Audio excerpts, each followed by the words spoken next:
introduction. Can we have an introduction from our interpreter, please?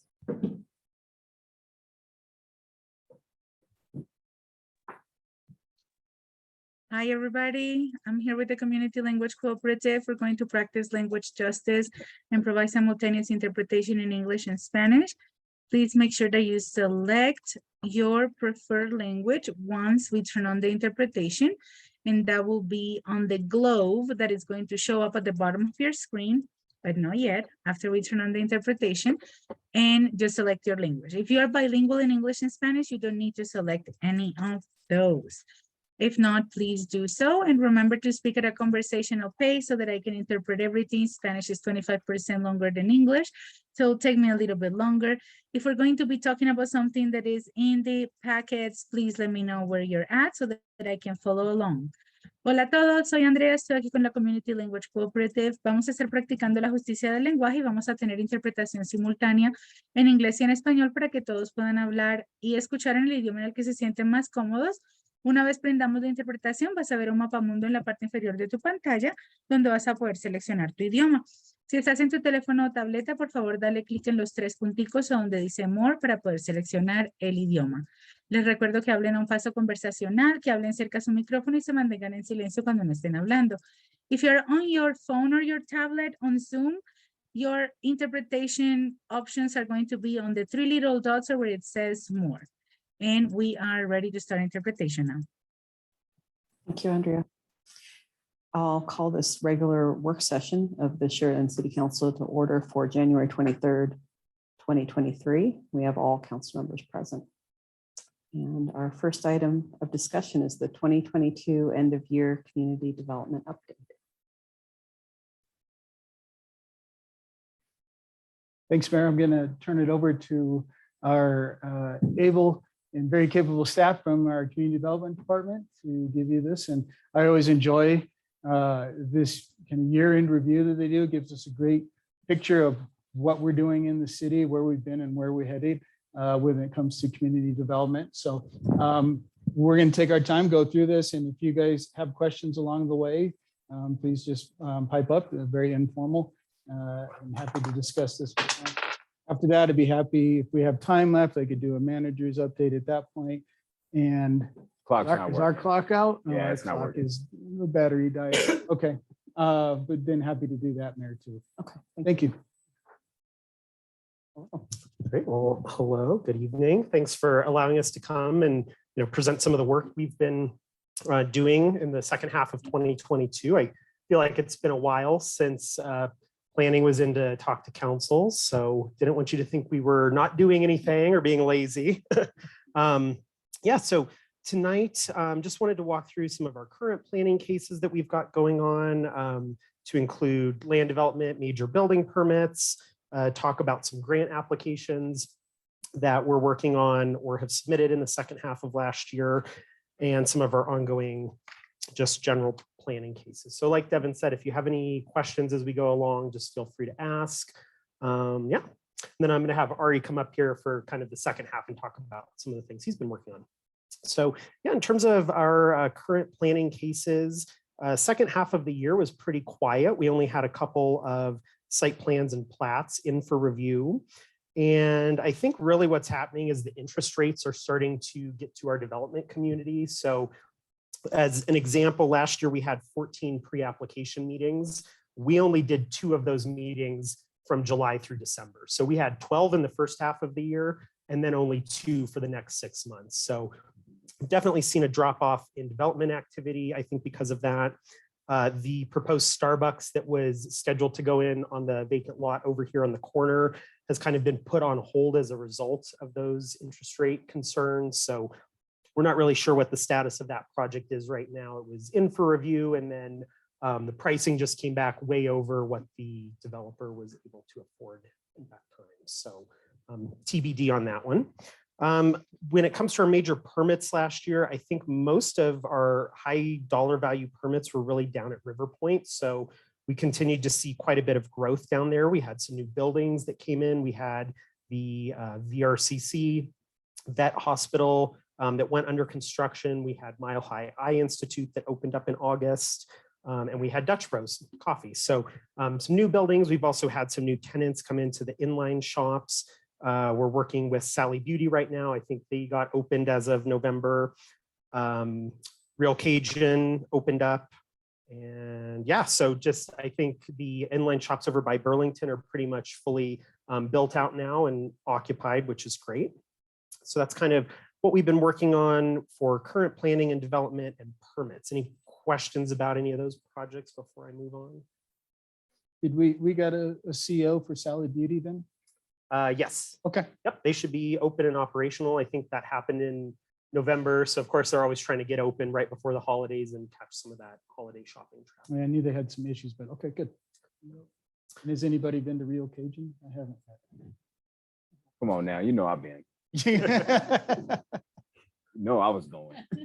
Any food place, I'm there. Yeah, it was good. Good. Yeah, so similarly over at River Point, I think we had a lot of development go in last year. We really haven't heard anything moving forward. I think, some things that were kind of floating around have been put on hold. The only thing of note, I think Chick-fil-A is looking at redoing their site circulation over there and potentially adding the 2 drive-through lanes to improve circulation and flow around the building. So we did a pre-planning with them here this month and potentially see that work this year. But that's more of like a tenant improvement project. I think it would be a huge improvement over the current situation. If you've been over there at lunch, it gets pretty crazy. So that's something we're watching. Our grant applications last year. So I think one of the big ones that we have some updates on is our Bear Creek Trail study. So if you'll remember, we were awarded a $100,000 planning grant from Arapahoe County Open Spaces for that. And that was awarded last September. So we did select a consultant for that. So we're working with Felsberg, Holt, and Ullevig, or FHU. They do a lot of our kind of transportation and trail studies around this part of town. They've done a lot of work with South Suburban, CDOT, just big studies. We're currently working with them. We've done some data gathering. We're looking at projects right now. And our next big outreach for that will be at our June Bike to Work station. So we're going to do that again this year. And last year we had really great participation. I think we had over 50 people stop and talk to us. So we are really excited to take some of these projects back out to that community, kind of the commuter, cyclist, biking community, and see what they think. I was pretty excited about that one. Andrew, and I'm just going to keep jumping in, I'm sorry, but remind me of the extents of that. Does it go outside of city boundaries? It does not. So this Okay. Bear Creek Trail study goes from the confluence at the South Platte River, which is basically right behind Mile High Eye Institute, all the way up to Lowell Boulevard, which is basically the border with Denver. Right. But it doesn't need to go further than that because Denver's actually doing their own study right now that starts at Lowell and then goes through Bear Creek Park. So it worked out really nicely that they were kind of working on their study last year, and now we're moving into our study. We've had some of their staff from Denver come to our meetings and give us input, and so it's been a great process. I think it was well timed. We'd applied and we were in the process of being awarded right around the time we did Bike to Work Day, so everybody was really excited and ready to tell us all the problems they have with the Bear Creek Trail, and we were ready to listen. Other transportation grants we've got going on right now. So our Federal Boulevard Corridor study, we're hoping to kick that off this year. We are waiting to hear back from CDOT on that IGA. So that will kind of be the next thing that you see on that project is an IGA for the administration of that grant. And we started talking with them back in October. So it's been a while. We have had the holidays in there, but really need to get that one kicked off here this spring. So that will be a kind of transportation and land use study of our portion of Federal Boulevard from Dartmouth, or I guess Floyd, down to the Sheridan border at Clay Street. Some other updates are potential property acquisition of the Carroll's Corner Pub property. So these are not great updates. Unfortunately, the first one, we were working with the Trust for Public Land to potentially look at some of their consulting services to help us acquire the property. And due to their limited staff availability right now, they just really were not able to help us. I think they have 2 people working on the whole Rocky Mountain region right now through that nonprofit. And, they're focused on a lot of ranches and conservation easements that are like thousands of acres. So unfortunately, this property did not make it on their list for their 2023 work plan. But they did say that they would provide us some limited technical assistance. So we're pretty excited about that. The other opportunity that we were looking at with the Carroll site was Groundwork Denver had applied to Groundwork USA for a little under $500,000 to do some acquisition and development for some planning of that property and kind of acquiring it and then looking at some options. But unfortunately, that was not awarded either. So we're kind of, in 2023, hitting reset on that whole project and going to look at some other options moving forward, but it's definitely still on our radar. Andrew, does urban drainage, that's not what they're called now. But do they still have that pot of money that for acquisitions, they're still working through that? They still have that acquisition program available? They do, yeah. Mile High Flood District has their property acquisition program available. And it was really encouraging when we talked with the Trust for Public Land. They talked about, the projects they get involved with are ones that won't happen unless they get involved. So we got some feedback actually that, our project we had some really great funding partners lined up. We had a lot of work done already on it. So they were encouraged that even, without them helping us, it would still move forward. So that was some really great news to hear that they were confident that, we could do the project on our own, basically with our partners without their involvement. So that was great. One that I'm personally very excited about, we finished our bus stop improvement program last November. So we had our grand opening celebration event on November 10th. And thank you, Councilmember Kelly, for attending. I think it was a really great day. We had great weather. We had some of the Bridge House participants out there. So if you'll remember, Bridge House, they are providing weekly cleaning and maintenance services through their Ready to Work program. So that's the nonprofit and the facility that Sheridan's helping to support that they'll be constructing over in Inglewood.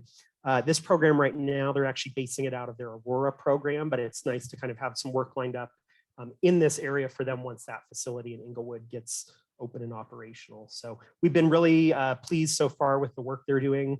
We've had some really great feedback from adjacent property owners. So if you see anything, any excess trash or graffiti or anything like that, they are fully contracted and capable to go out there and take care of all of that. So just let us know. And they're doing that service weekly on Tuesdays right now. So you'll see them out there Tuesday mornings, kind of driving around, doing all that maintenance. Right.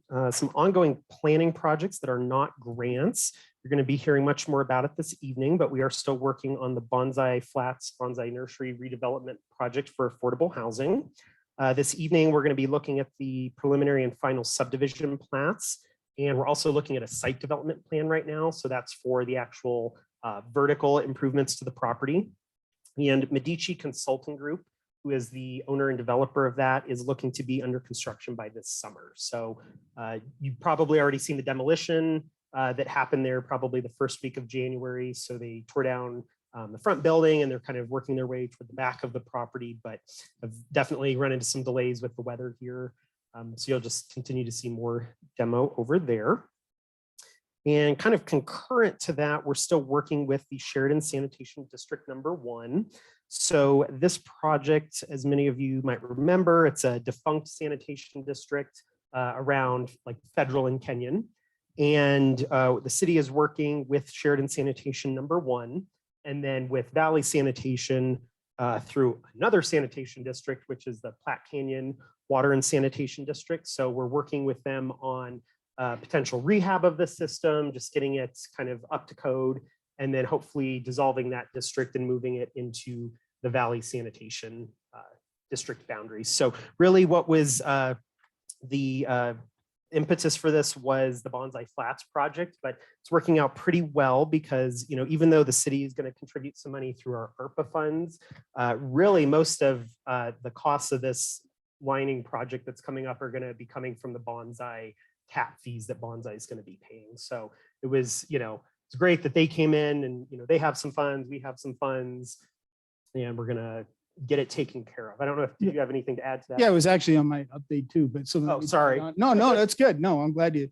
you covered the most important aspects of it there. But I just wanted to inform council that we've had a couple meetings over the past 2 weeks that I feel like have put us in a pretty good position on this project and moving forward to get the sand district and their utility rehabbed in time for the project with Bonsai. And as Andrew alluded to, the developer has a really strong budget where they've anticipated taps going in and making their tap payments to whoever it was going to be that we're going to service that. And we've been able to arrange that. We think in what the attorneys are working out and putting on paper now. We're all in, I think all the parties are in agreement what we're going to do. Now it just has to put on paper and have everybody give it its blessing. But they will pay, Medici will pay taps to Sand District 1. Sand District 1 will use that to help for the rehabilitation project. It will not be able to most likely cover all of it. And part of that, if you remember, we put this out to bid actually earlier this past year. And the bid came, the sole bid that we have that came in on that came in quite significantly over budget. And it was over $100,000 over budget. So that kind of put a screeching halt to the rehabilitation. And again, just for council's information in public, what this is an old sanitation, an old sewer system. And the rehabilitation of it involves lining all of these aging pipes and infrastructure. And what they do is they have a lining that is kind of almost think of like a sausage casing, and they run it through all of these pipes, and then they kind of blow air and everything through it, and it expands and it seals all these pipes up. So you don't have to go in and replace all the pipes. It's much cheaper to just go in and seal them all up. So they do this, and for a system this size, which is not that big, 300 some customers, I can't remember, Andrew, but 138. not even that, 138, thank you. It'll take us, hopefully if we get good weather, it'll take a week to 10 days to do the entire project, which is nice. It's minimally invasive. There will be occasional shutoffs. We'll ask people to not use their water. They'll get a door hanger and they'll get notices. The contractor will take care of all of this. So they'll notify the neighborhoods when they're going to be there, when they, even though they say don't, they're trying to minimize the water running through the lines, right through the sand. Even if some is, if they can work it out, because someone's always still flushing the toilet. You can't get everybody to stop. So, but for the most part, it's not that invasive to folks. It's a few hours, in a day that they ask them not to use their toilets, and then it should be okay. Anyway, so that's the process. What we are doing right this moment is verifying a bid price from the vendor on this. And then hopefully we'll anticipate getting them out in the field this spring. And then that would be plenty of time to have that ready in time for the redevelopment project with Bonza, because we wouldn't anticipate them then, tapping on and having people flushing toilets for quite a while still. So we'll be in good shape. And the good part, and I know you like this, Dallas, we won't be spending, hopefully, we won't be spending as much of our ARPA funds to bridge that gap. They are going to have a gap, but hopefully that gap won't be as much as it anticipated. So those tap fees will get paid to Sand District 1. There will also be fees, a treatment fee that the developer will pay to Inglewood Littleton treatment facility. And then there's also a capacity fee that the developer will have to pay to Valley Sand District for their interceptors. So they are going to be the ones that bring all of that waste and transport it from the development site to the treatment plant. And Sand District 1 currently has a little bit of capacity left in their line. So basically it's two separate utilities. Sand District 1 has to buy capacity in the other utility if they want to use their lines to transfer waste. So they'll have to buy a little bit more capacity in there, and that's what they're working on, what that price will be right now. Though we believe it's still within the budget for the developer, which is good. So again, I think we're all in agreement on what's going to happen, kind of how, and we just got the attorneys right now putting it down on paper for all of this. And that's where we are with that. What about the transition from? And then, Sheridan to right, Valley? Mayor, thank you. So with the dissolution, so then the anticipation after we get everything set up, the rehabilitation of the utility is complete. Everything we talked about, the agreements between the developer and Valley Sand and those, we'll look at the dissolution or dissolving of this Sheridan Sand District 1. And we wanted to get everything in place before then we worried about doing the dissolution. So as soon as everything in there, then the next stop place will be to go through that dissolution process. I anticipate that'll be something around like 6 months or so. It's primarily attorneys and paperwork and getting the board to dissolve itself. So a couple votes along those, making sure that there's the dispensation of any remaining funds. And most of that will either go towards helping with financing the improvement project or paying legal fees or attorney's fees for doing the dissolution as well. So I think we don't anticipate there'll be any monies left over that will have to be dealt with after that. But that will be the process that we'll be figuring So out. do we have like any kind of agreement right now with Valley, or does the SSD have? Not agreement at with this them? point. So the attorneys are working on that right now. So they're working on agreement between San and or Sheridan San 1 and Valley as for the rehabilitation of the utility and how that will work and who will do the inspections, who will do the acceptance and that kind of a thing like that. We will be doing, as a city, we'll be doing the contract with the vendor and we'll be overseeing that for the actual rehabilitation of that. And then there's a third agreement, and I apologize, I don't have it in front of me right now. There was a third agreement that was going to be between, help me, Andrew, I'm trying to remember now. Well, the third agreement will basically be the dissolution after all of that's over there, after the service agreements have all been done. So there'll be will serve letters, things like that, that Valley will issue to the developer. Now, we hope after we do the rehabilitation project, we hope that we're pretty much done with Sand District 1. We won't have to do anything, and everything else will be through Valley and Platte Canyon, who helps administer Valley, through those entities. They'll be involved in the inspection and acceptance of the, oh, I remember what the third one was. We have to, since there's two parcels over there, we have to annex one of the parcels into Sheridan Sand. Yeah, so 1. technically right now with the two bonsai properties, only the north one that has the building and the tap is within the district. The other half of the property is in no district right now. So it's, yeah, it's been an interesting one for sure. Yeah, so that was some of the, when the developers are going through doing their due diligence, those are some of the things that popped up going, oh yeah, we didn't even realize that this second parcel wasn't even included in the district. So it needs to have included, and the attorneys are working on that right now. That was the third one I was trying to think of. I couldn't remember it.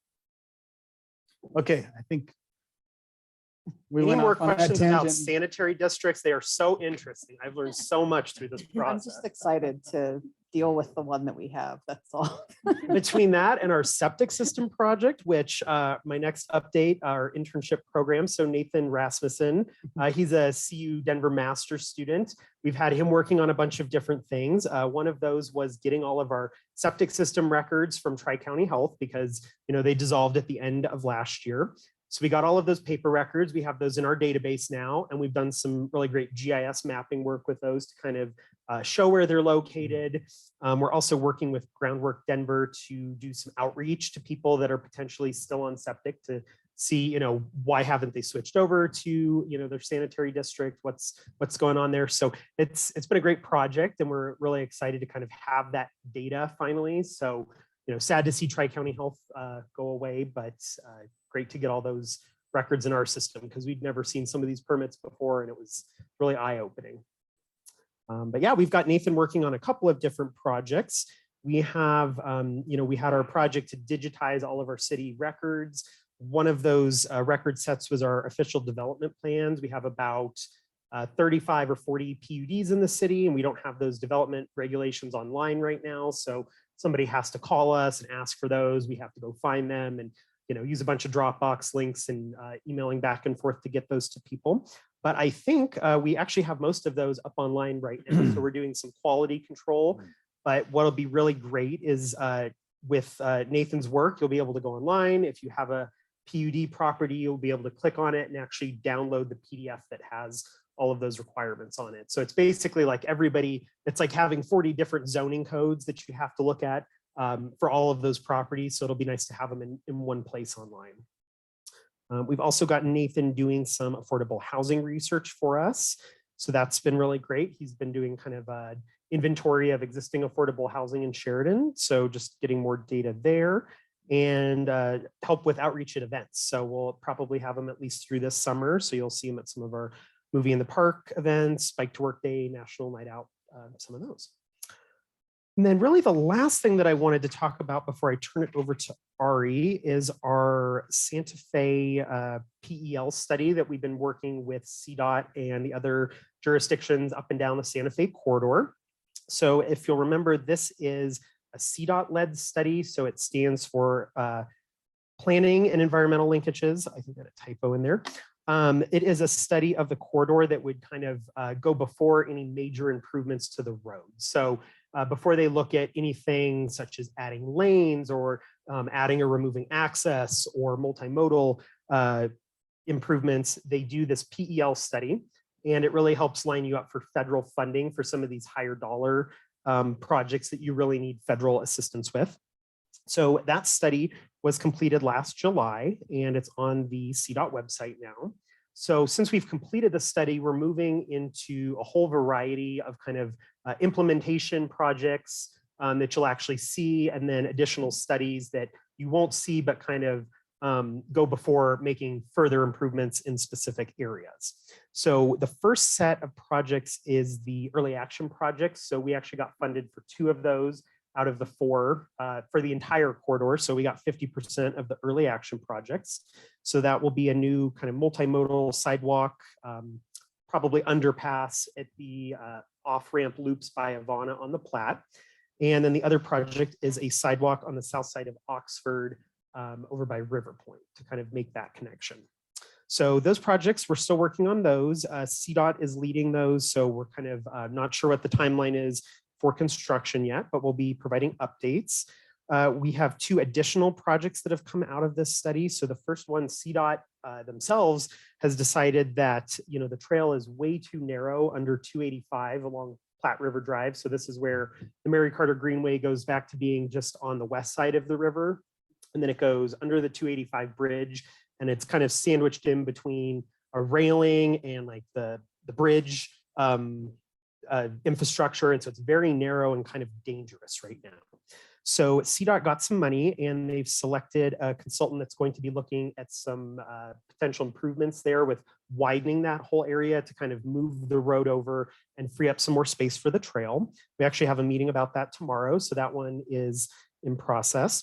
And then we had some additional funds that were left over from the PEL study that were not used up for the study part of it. So we came up with, the group overall came up with about 10 additional studies that we felt were worthy of further consideration at this point. And we have, of those 10, we have 1 of those additional studies. So that will be a study to look at the traffic lights that are currently on Santa Fe at 285 that are kind of, they're always green if you're going north or south, but it's for the northbound turns turning west onto 285 where they have you stop. So it would be a study to look at whether or not they could move those to 285 below Santa Fe, or potentially come up with a third option. And it's really interesting. Typically, when you go into these studies, everybody has an idea of how it's going to turn out. You know, they're feeling one way or another. And we sat on this call last week, and nobody knows what we're going to come up with through this study. So I think it's a really good item to study, you know, because we have no idea how this would work. But they've definitely made some really nice improvements over there, I think, with the off-ramp to the on-ramp lights. If you're going to go southbound on 285, I think those were a really great improvements. So we'll see what we get.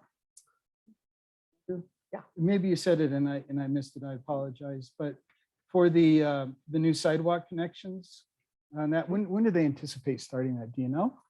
We don't know yet.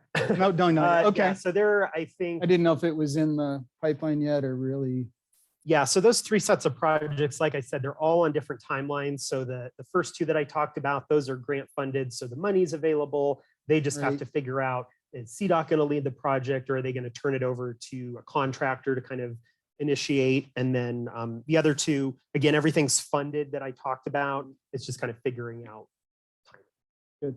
Okay, thank you. But lots going on Santa Fe. Happy to answer any questions about any of those. And if not, I can turn it over to Ari to talk about some of the stuff he's been working on. All right, thanks.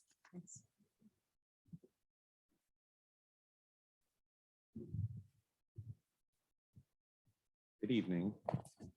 Okay, so I'll fill in the gaps on your packet. So just kind of wanted to start on page 2, just giving you an update about Charge Ahead Colorado. That's the grant we received from the state energy office that will have public charging infrastructure in City Hall, so for electric vehicles. So we met with Excel Energy, who is doing the line extension from Oxford and Hazel to City Hall. It's kind of a dead zone is what they call it here. So getting some new power lines, underground power lines, the good ones. So we met with them in December and we got some bad news. So we start with the bad news. So that's positive later. So the utility work will not be completed until around July of this year. So that's the supply line from Oxford. And then if all goes according to plan, they said hopefully by the end of the summer, we will have our transformer. And so that's really the last piece we're waiting for from Excel. Transformers are in high demand right now, given, yes. So supply chain constraints have kind of slowed things down there. We have acquired the chargers. They are sitting in our shops ready to go. Our contractor is ready as soon as that transformer is put in to finish installation. So fingers crossed, you know, maybe end of summer, maybe early Christmas present, who knows? We'll have some EV chargers. I know our EV could use the love. So really that's all that's going on there. Just wanted to provide a little update because I know it's been kind of a long process. This is a high demand program, but we are receiving, you know, close to $100,000 worth of infrastructure free of charge from Excel. So it is worth the wait. And then I will turn your attention to. Wait, Ari, yes, before we yes, sir. leave electric cars and all of that, I just wanted to let council know, we've kind of been talking to our other cities around here and our colleagues. You guys as a council and actually we as a city are pretty far ahead of a lot of folks on this. We didn't realize that at all. But we've already got an electric pool car that our staff can use and can drive around. Inglewood doesn't even have that yet. So, and I don't believe Littleton does. Maybe I don't know. I just wanted to brag. I wanted to brag that on that a little bit, huh? Littleton has like some inspection vehicles Do that they? they use. I Okay. think they have 2, but they're for like public works or something. Yeah. So, and they got the model that caught on fire a lot. So we're doing better. So, but I would throw out to council too, if you want to come and drive it, if you haven't ever driven an electric car, you want to drive it, it is a pretty unique experience. It's different. And if you want to come down and drive it, you're welcome to come down and drive it. Did Sursa say that was okay? Did they? Well, we won't tell our insurance. But yeah, you guys are covered under our insurance for driving that car. We'll let you go around slow on the driveway, right? Until you get to the highway and then you gotta. Yeah. So really that's all I have for electric car stuff. Oh, one more thing on electric. I'm sorry. I don't want to. Fill the time. I believe that with the application that is before council tonight for the preliminary and final plat for the Medici project, they're anticipating, I think, putting some charging stations in their development as well. So we'll have some over there for those folks. If they have electric vehicles, they'll have some charging right on site over there. Awesome. Great. Yep. Yeah, so actually, since you mentioned that, I'll turn back to page I'm 1. sorry, Ari. I didn't mean to that's throw you. that's good. So I think we've talked about higher emissions community designation before, but Medici is actually using funds from that program that staff applied for to do some of this infrastructure work for their development plan. So yeah, I just wanted to shout that out real quick. And then on page 2, COVID-19 tests, everyone's favorite test that we all keep passing. So I just wanted to give you an update. So since March of 2022, the city of Sheridan was approached by the Colorado Department of Health and Environment to be a distribution site for at-home COVID-19 tests. Since March of 2022, the city of Sheridan and community partners has distributed 22,000 COVID-19 at-home tests, which would be a monetary value of around $500,000. So your city, made sure that people had the appropriate medical equipment that they needed to at least not spread something. And it's still popular to this day. It ebbs and flows, but the school is always asking for more.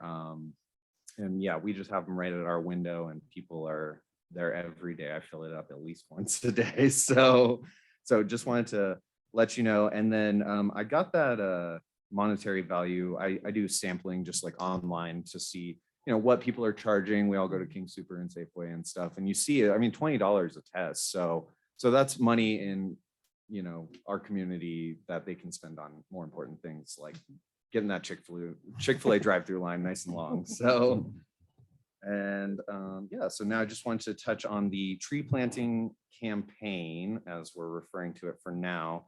So I heard you guys during the goal setting that it's something that might be of interest to you. So staff has bought 100 trees and we're ready to give them to residents at a discount and help with outreach, digging, maintenance. We're not going to do the maintenance, but we have lots of documentation to provide to people on how to take care of their trees. So reasons that we would do this, the urban heat island effect is a real thing. The EPA has a lot of information on it, but essentially lots of asphalt leads to higher temperatures lead to more energy use. So, having a developed tree canopy can lead to 2 to 9 degrees Fahrenheit less in temperatures. It can reduce home energy use, improve air quality, and reduce noise pollution. All things, I mean, maybe not noise pollution, but good things. And so we're really excited to be working with Groundwork Denver on this to assist people in planting these trees. We look forward to seeing everyone in April. And thinking that the order form should be ready for people to actually order. I know everyone's like filled out their surveys and stuff, but now I need you to fill out another form. So that should be early February. We'll be launching that and it'll be on the website and we'll send out emails to anyone that's filled out the survey directly. And we're gonna sell some trees. If they're gonna have people volunteer from the community for that, like they have in the past? So I think they've engaged the community. They've also really engaged the corporate community. So I know they're talking to a few different like larger corporations to kind of do sustainability initiatives. So there will definitely be an opportunity for community members to be involved as well. And yeah, happy to plant some trees. Yeah. And then finally for me, air quality monitoring. So I believe it was middle of last year, we kind of joined this group through Tri-County. We called it like the air quality cohort. And so the air quality cohort measures like particulate matter in industrial areas around the metro. And particulate matters, emissions, things of that nature. It's how ozone is created.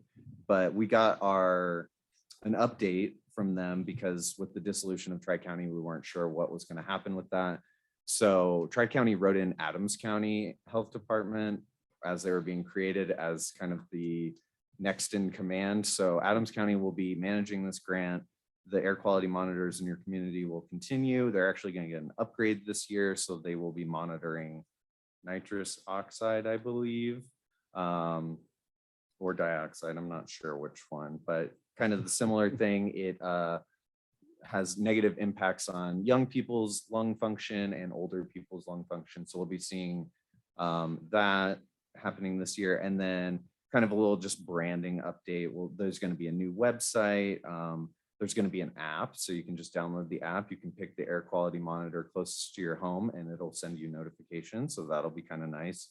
And then I haven't heard much, but I know that in the grant application that Groundwork Denver was going to be working with the air quality cohort to do some of the analysis work, kind of on the back end. So just another opportunity for them to train people in very unique ways.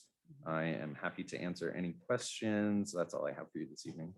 Do you have any other ideas on how we could use the information from those air quality monitors? Not really. I wish I did. I'm hoping that since it's, we're kind of like mature at this point in doing this initiative, that there can be a little more focus on how we can use that. There would probably be some weird conversations with the two counties, since it's like Inglewood and Sheridan, and then it's like Adams County communities. So of how, maybe Arapahoe Health could start analyzing some of that data and comparing it to the data that they have regarding air permits and how much, industry is emitting.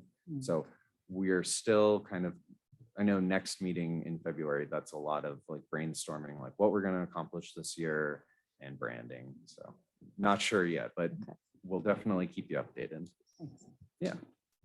Do you have any questions? Great. Sounds great. Thank you. No, thank you for the update.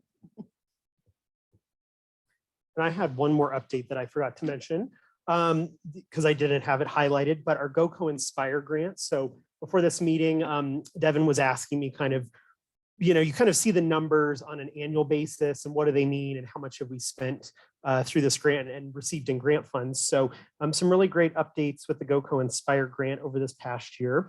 They were actually featured in Outside Magazine, so nationally recognized publication, and they had a quote from a Sheridan High School student. So that was pretty exciting. And I went back and pulled the numbers. So this is, if you'll remember, it's a multi-year grant. So it's funded through Great Outdoors Colorado. And the first 3-year period, that was 2018 through 2020. So for that 3-year period, the grant funds were $1.7 million from GoCo. And with the additional cash match that all of the program providers had to contribute for the overall grant, the community impact for that one was about $2.5 million for the first 3-year period. So we got funded for the second phase for 2021 through 2023. That grant was a little bit less at 1.5 million. And that one has had a community impact of about 2.1 million overall when you include all of the matches. So that's money spent so far, and then will be spent this next basically school year from August through next May. So just wanted to point that out. It's been a really great program. We're super excited with the support that GoCo keeps, funding this program for Sheridan. And I think there was a lot of uncertainty after the first 3 years if it would continue, but it's been a really popular program. It's called the Generation Wild campaign now. So they kind of keep adding money to it and expanding. I think they've added some new coalitions and communities throughout the state. So it's really great that Sheridan is part of that. Just wanted to get that one in there, but Right. I think that is it for our update, and happy to answer any questions. Thank you. Good. Thank you, Andrew. I threw him a last minute curve. I said, Andrew, what are all the numbers with that? Can you bring that? And he's awesome. He did it just like that. So not a problem. Thank you, Andrew. So you guys can see what a fantastic staff we have here, and our community development department is small but mighty and does a lot of work, a lot of great things for the city here, and thank them for their work and everything that they do. Mayor, that was our main agenda item at this moment. We can either take a break before our regular meeting. I can do a manager's report for you. I figure I can do it in about 10 minutes. It's up to you guys. Let's go ahead with the manager's report now. Okay, all right. Devin, real quick, can I say something? Yes, sir. I love this. I see some familiar faces, some new faces. I mean, if I knew we was gonna do it like this, I would have got some chicken wings, some pizza, some whiskey. Could have stopped at Lucy Sky. Kool-Aid for anyone that's under 21. But I mean, I like this. All right, now there you go. No, it's all right. I'm happy to see everyone. I love it. Yeah, it's great to see, and what we know is that we have a fantastic community. Yeah. And the community supports one another, and we appreciate you. So real quick, I won't bore you with too much of this stuff. A couple of things that I have been up to lately, attended the Region 9 Opioid Council.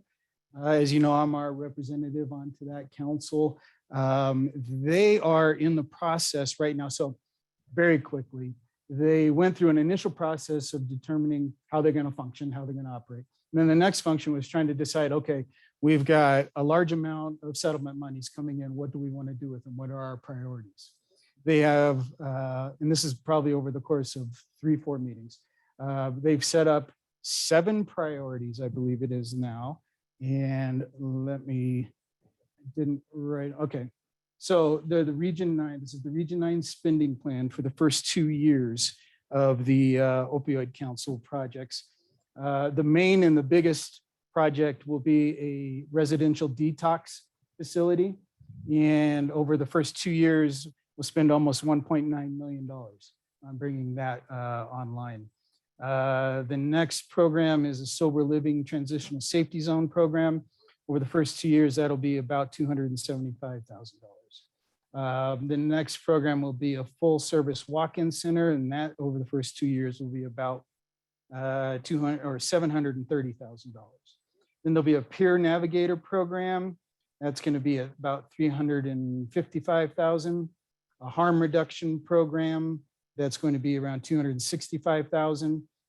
A co-responder program, which is, you know, we participate in our co-responder programs. So this will be funding to help support those programs. The first 2 years of that will be almost $540,000. And then a student leadership program. And the first 2 years of that is almost $1 million. So a very significant investment in the school programs. That was one of the focuses that we wanted, that in the detox and residential detox program. There's some administrative overhead, but all of that put together is about $5.5 million of settlement monies that the Region 9 Opioid Council has prioritized. So where we are in that process right now is putting together RFPs. Those are requests for proposals to run or administer each of those programs. And the committee is broken up into separate 7 different program committees. I volunteered to be on the co-responder program since we have that and operate that program here at Sheridan. We anticipate hopefully that process taking the next couple of months and issuing RFPs hopefully in the April timeframe. So pretty quick going along with that, which would be nice to get those projects moving through the pipeline. The other news that the county attorney shared with us is that there will be more monies coming through new settlements that are coming down the pipe. These settlements have been primarily with vendors such as Walgreens, CVS, others like that. So there's some big settlements coming through on those as well. Those will move through and go through the same process with the monies coming through to us as the previous monies. Let's see, we already talked about Sand District 1. Talk about the Tri-Cities Homeless Policy Committee. So the city participates in a Tri-Cities Homeless Policy Committee, which is Tri-Cities is Inglewood, Sheridan, and Littleton. And the 3 cities are working together to put together programs to help people with homelessness and how do we address homelessness. We had a nice presentation in one of our meetings the other day from the Arapahoe Douglas Works program and trying to work with that program or see where there might be some overlap, where there might be some opportunities for their program to work with what we're anticipating.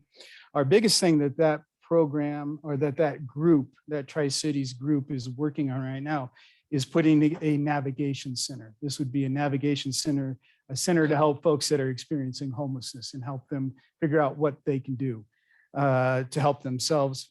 So there's an RFP, again, a request for proposals that's being put together with that. The RFP, we believe we've worked it out, is going to be administered through Littleton's process, and we'll put together an MOU. An MOU is a memorandum of understanding. So it's just a little agreement between the 3 cities that we're going to agree to abide by Littleton's process as they go through, and we'll all be then participating in the selection for that very important vendor to run that navigation center. So that is really, that navigation center will be the culmination of about 2.5, almost 3 years worth of work getting that up and going. So we're very, very excited about that. We had a good can-do meeting last week. We had a great presentation by the Colorado Department of Public Health and Environment with regards to their supplemental environmental projects program. I didn't even know. This was the first time I'd heard about this project or this program. This is actually where polluters or companies or others that actually end up polluting and end up getting fined by the state. The state can take those fine monies and then work through third parties such as nonprofits or local governments to do environmental remediation programs or environmental justice programs or things along that. So it's really good to be able to at least know about those, the availability of that program out there. And a lot of our partners with the Can Do group were very interested in see some possibilities there. Lastly, I'll talk about attended the mayor's, managers, and commissioners meeting last week. The topic of discussion was the governor's comments during the State of the State speech, whereas he made a determination that affordable housing is a matter of statewide concern. Don't necessarily disagree with him on the overall concept of that, but when the governor says something is a matter of statewide concern, that means that the legislature should be controlling it. Well, Colorado has a long tradition of having local control on our land use issues, not controlled down at the Capitol by the state there. So as you can imagine, there's a lot of apprehension going on at the local government level with cities and counties, and some concern that the state might be looking at preempting some of our local land use authority here. So there was a quite lengthy discussion about that and what we might do as Arapahoe County to help inform our legislators about what we're already doing about affordable housing. And they need to, I think, understand there's a lot of programs that we're working on out there, not just Sheridan, although Sheridan, for a city our size, is doing an amazing amount of work towards affordable housing. But others, everyone in Arapahoe County is doing things and working towards that. So it'll be a matter of putting together this information and presenting it to our legislators to, hopefully educate them that this is not really a problem. They're looking about going about this possibly what we think might be in the wrong way. They asked me to serve on one of the committees. I'll serve on the committee. We're putting together some of that information, but just wanted to update you on that. So that will be a push that'll happen probably in the next 2-3 months as the legislature is in session. Last thing. Oh, we're working on, it's almost done, our Mel, our sustainability coordinator. I don't know if you had a chance to meet her. We're going to have her into a meeting. We'll get a chance to meet. She started already. So she's already started work last week with us, and she'll be here again tomorrow. We're working on, I think Inglewood attorneys have the IGA on putting that service agreement between Inglewood and Sheridan. And for the folks out there, the city of Sheridan and the city of Inglewood have agreed to share a position on sustainability coordinator.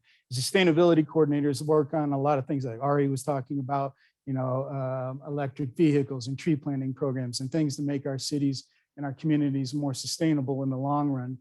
And Mel is that person that she's going to be working part-time for Inglewood and part-time for Sheridan. And so we have to put an agreement together about, okay, how's that going to work out? Who's going to pay her what and different hours like that. So just for your information, hope we will have, it's with their attorneys. We'll hopefully have it for you guys at the next meeting, no later than February, but she's already started anyway. So that's it, Mayor. 5 minutes left. I just want to ask a quick question about the co-responders. Yes, Would that be additional co-responders then for some I think- locations, or who would be hosting co-responders for that? Who would say that again? So it would, I guess I'm wondering, like, how would they allocate those funds for co-responders? I think that we're going to be making or looking at trying to get some suggestions through the RFP process on that. Exactly how does that work? Is it going to be a centralized program for all of Arapahoe County responders? I know, because I think most of us use All Health at the moment. And is that going to be the model that we continue on with and expand on, or is it going to be something different? I think we just need to kind of go through that process and have that discussion, because it's significant amounts of monies that are coming through there. We want to make sure that we look at all the options on that and that we're doing what works best for all of our all of our first responders who take advantage of this program. So hopefully, So that'll be part of what. I don't think that's going to be a tough one, but yeah, it'll hopefully just, I personally hope it'll expand the program for everybody Yeah. through the kind of our current process that we have right now, which seems to be working pretty well for the county and for us. Anybody else have any questions? And we'll adjourn our work session at 6:56 and have a short break until 7 o'clock. Thank you. Sorry.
Ready?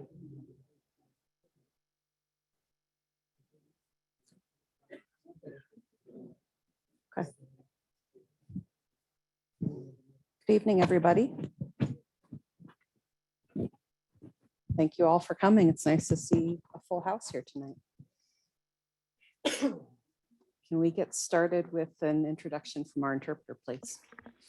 Yes, thank you for having us here. Thank you to the organizers for practicing language justice.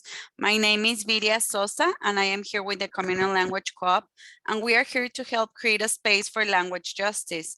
What that means is that everybody can participate and engage in the language of their hearts or the language that they feel most comfortable in. We will use simultaneous interpretation to create this space. When I finish saying this in Spanish, we will turn on interpretation and you will see a globe icon that says interpretation. If you are not fully bilingual, we ask you that you select your preferred language. If you are bilingual, feel free to listen to everyone in their language. When you select your language, you can check mute original audio so you don't hear both languages at the same time.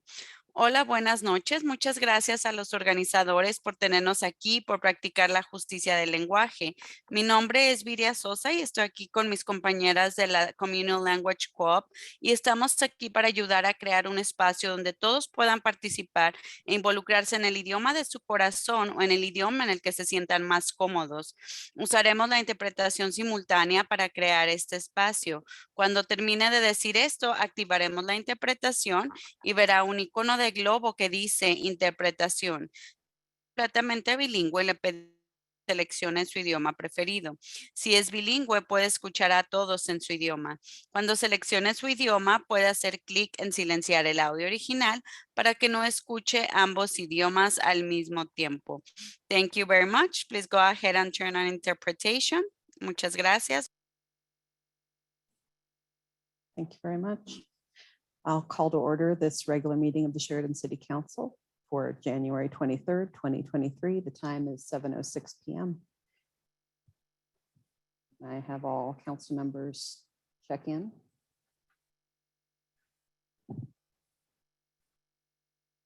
You have a quorum, Madam Mayor. Thank you. We have all council members present. We rise for the invocation followed by the Pledge of Allegiance.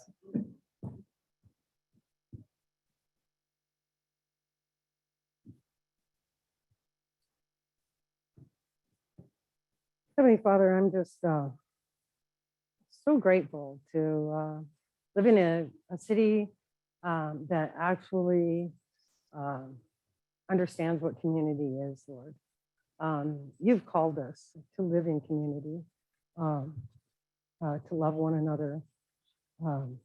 Your word says, you have heard that it was said, you shall love your neighbor and hate your enemy. But I say to you, love your enemies. Bless those who curse you, do good to those who hate you, and pray for those who spitefully use you and persecute you, that you may be sons of your Father in heaven. For he makes his sun rise on the evil and on the good, and sends rains on the just and on the unjust. For if you love those who love you, what reward have you? Heavenly Father and Almighty Father, help us to be strong when others attack us. Instead of responding in anger, remind us to pray for our enemies, to pray for your blessing and peace over them, for their hurting hearts to mend, for their hearts to turn to you, Lord. For evil spills out of a hurting heart, a heart that is distant from you, Lord. And I just ask, Lord, that you just turn our hearts towards you. Give us wisdom and guidance for those of us behind the dais to lead and guide and be good examples for the city of Sheridan and the citizens. I ask, Lord, that you bless our citizens, that you bless our community, those that come and go, those that live here, those that call Sheridan home.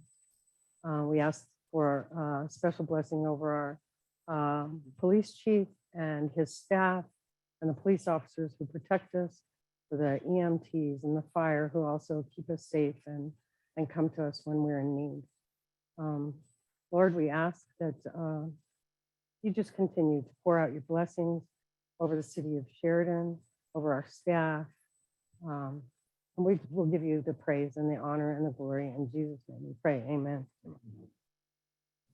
I pledge allegiance to the flag of the United States of America and to the republic for which it stands, one nation, under God, indivisible, with liberty and justice for all.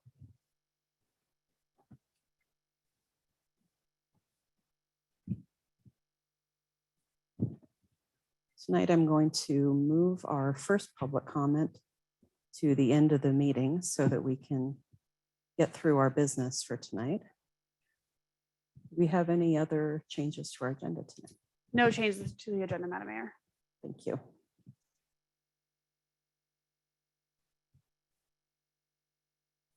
Okay, next up, we have financial reports. I'll take a motion on the financial reports. I have motion from Councilmember Kelly and seconded by Councilmember Stang. Any discussion on the financial reports?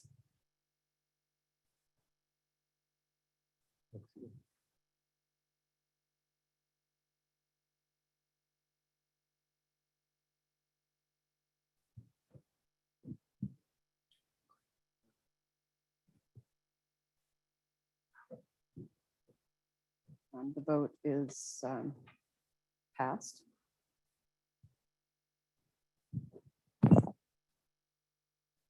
Next tonight, we have staff reports. We'll start with the city clerk. Yes, Madam Mayor, I just have two things. So make sure you check your mailbox because your W-2s are in there. So make sure you grab those this evening. And then the other thing is we are looking at replacing the chairs in the council chambers, the ones that you sit in. There are 2 sample chairs back here. If you guys can agree on one, that would be ideal. So if you'll just let me know your thoughts on that. Thank you. Thank you. City Attorney. Mayor, I just wanted to clarify a point for the prior meeting. I was in attendance. I was in the waiting room and didn't get out. And I would just like to simply comment that the reason why I have not been in attendance, and I thank the city for granting me permission for this, since October 29th of 2021, my wife has had a series of health issues, multiple abdominal surgeries, and now has metastatic colon cancer, and she has complications. So I am working from home and staying home to be with her. Thank you. Thank you. I appreciate that update, Bill. City Manager, what do you have for us tonight? Well, Mayor, not much to add onto my report that was done during the work session. But 2 things. Since we've got a full house, I want to ask a question. We don't get a full house all the time. Would you guys like give me thumbs up, thumbs down on the Christmas decorations at City Hall this year? Yeah, a little more, a little less, or they were about right? Not too much? Okay, all right. Great. That's always good to know. So I just thought it looked really cool, you know, and we haven't been able to do that for a while here. So it was nice to be able to do that. And I was hoping folks would like it. So it looks like everybody likes it. Maybe we'll do it. We'll add a little something next year or something to make it fresh, but okay, good. And then the last thing other than if council has questions, I just wanted to say I'm really proud to work for this city. Thank you. Thank you. Chief, what do you have tonight? A couple of things, Madam Mayor. First of all, we met with All Health again, just to make sure we're on the right track and have a very strong relationship with our code responders. It's going well. We're serving our community very well, those who are in need. And we're also working with them. There's a program that started in Inglewood, and it's a rapid response team that comes with a clinician and a service coordinator. So we are urging them to get us online as soon as possible. They are going to be working with Littleton as well, but I think after our meeting, we're going to be getting them sooner than later. So there'll be another service that will provide those that are experiencing homelessness or other issues that we can help them with. So, and then I just wanted to thank everybody, our community members, for showing up. This is what community looks like. This is what civility looks like. Thank you. I've spent many years trying to protect others, The word got out that we were all attacked last city council meeting. And it's a hopeless feeling, especially for a police chief, when you're the one that usually can step in and stop when there's things going on that needs to be stopped. I couldn't do that because of freedom of speech, which we will always protect.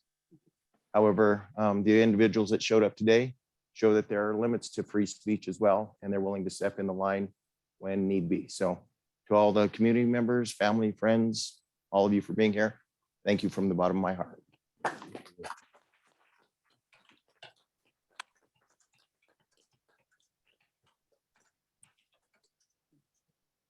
That pizza and whiskey, though, I'm telling you.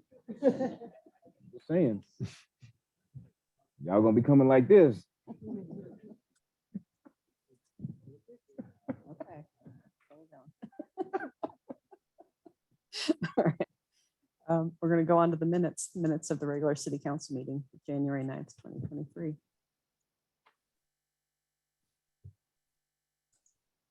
Got a motion from Councilmember Stang and seconded by Councilmember Hall.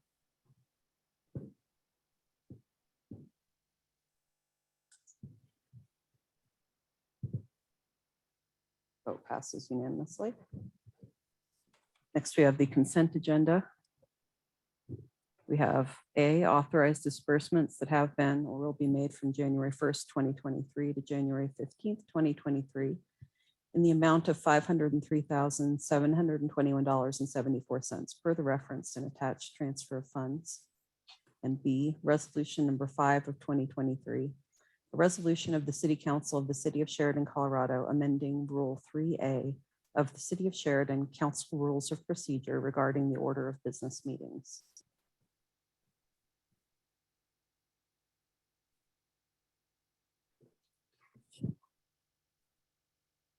I have a motion from Councilmember Whitaker and a second from Councilmember Smith. And Councilmember Whitaker, did you? There are a couple things about it that I'd like to address before we pass the vote on it. Okay. Is this an appropriate time to talk about it? That's fine. Uh, Or do we have to This take is it out the of the consent agenda? Go ahead, Mayor, if Mr. I would- Attorney.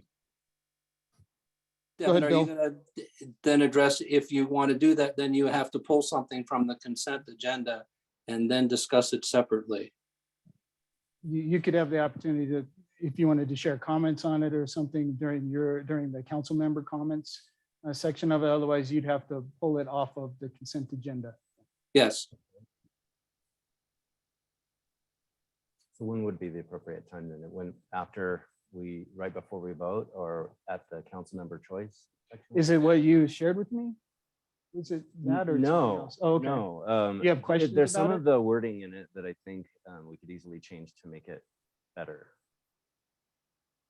So I'm just kind of wondering when I can say those things that I think we should change about it in order for me to vote yes. Right. So Bill, I believe the way our council works is that a single person can pull it off, or do they need a second? Yes, he could pull it off the agenda and then it would go to discussion. The other opportunity is the rules are going to be represented to you. So whatever, and so if you, unless you feel it's immediately urgent, if you could wait, council will be reviewing its entire rules of procedure, which are going to be updated and consolidated. Which would And be that an will be opportunity to coming deal with shortly. wording. If you have a wording issue. Okay. So then I would make a motion to pull it from the agenda. That's up to you. Remove it from the consent agenda. You ask to pull it. Say, I would like to pull this for council. For discussion. Further discussion. Yeah, I would like to pull it for further discussion. Okay. Okay. So can we move forward with our vote on the consent agenda without that resolution? Yes. At this point? Yes, and then you discuss the issue pulled from the agenda.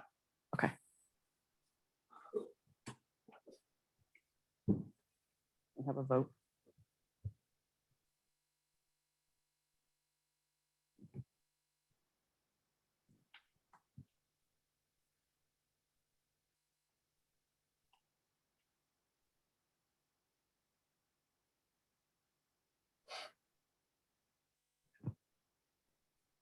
That motion is approved unanimously. So do we consider this Now you- now, or do Now we you would consider it later? it as a separate resolution. Yes, Mayor. Okay, so now we'll consider resolution number 5 of 2023. Does anyone have a motion? Give me just a minute to add it into the, Okay, thank you. Hang on. Sorry, forgot. We've got to move it on the electronic agenda too.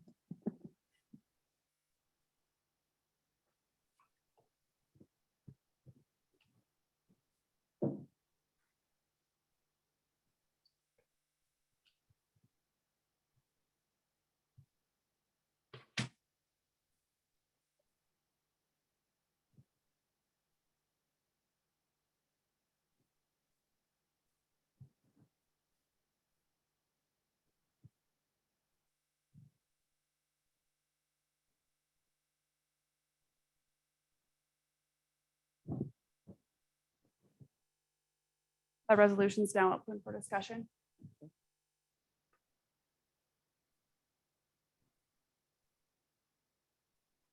Resolution 523. That is correct. Resolution 5 of 2023 is up on the board now, open for discussion. Can we have any motions on that? Yeah, my screen is showing the bonsai Yeah, stuff. mine is too. so.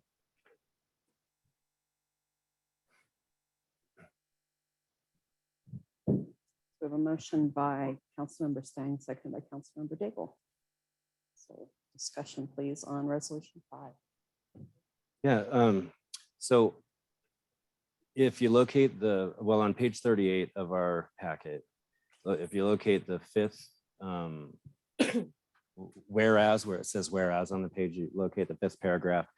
In one of the sentences, the words "in the first place" just seem, I don't know, smarmy, and I'm hoping that we can replace it with the word "as a rule."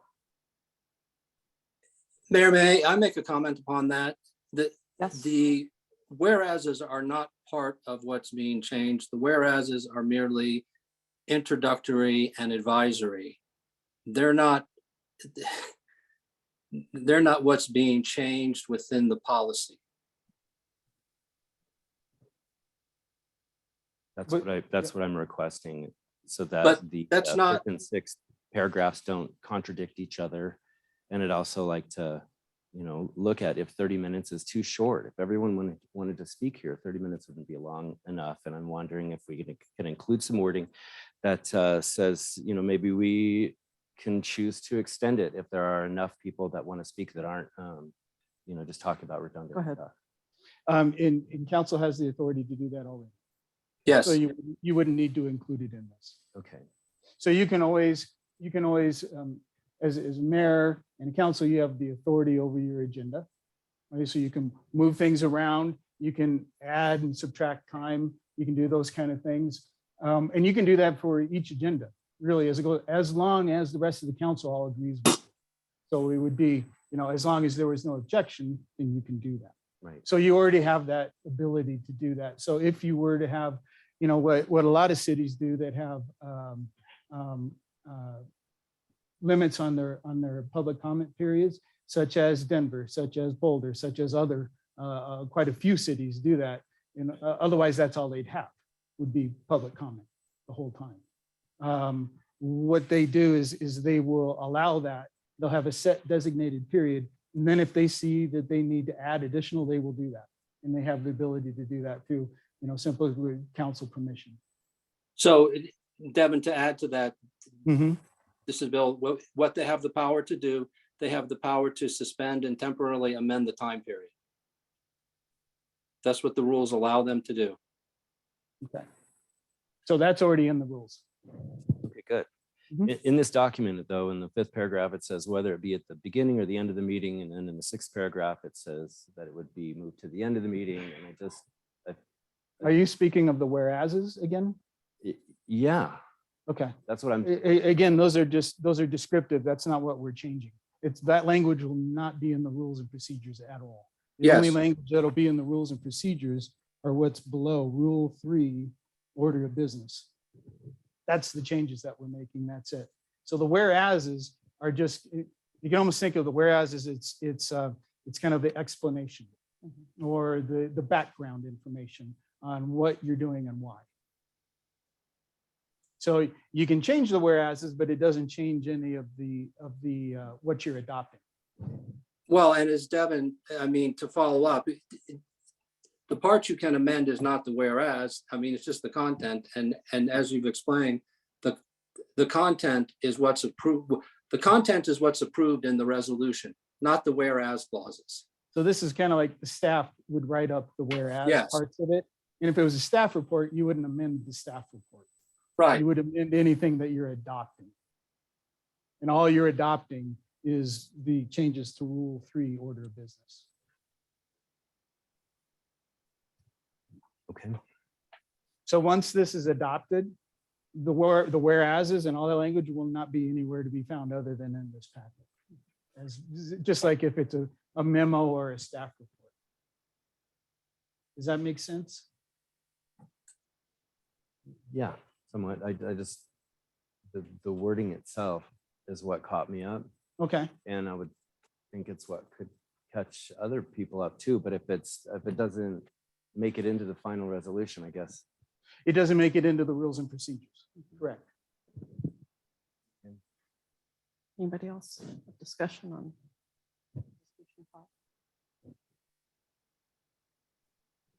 Okay, I guess we'll vote then. Mayor, Oh, what are we voting on? Resolution 5 of 2023. Okay. Well, it does say public hearing bonsai flats, Yeah. preliminary and final plats, yes or no on my screen. Yeah. That's the next Trying to one. get it- Trusting trying to Jen. get it changed on the software.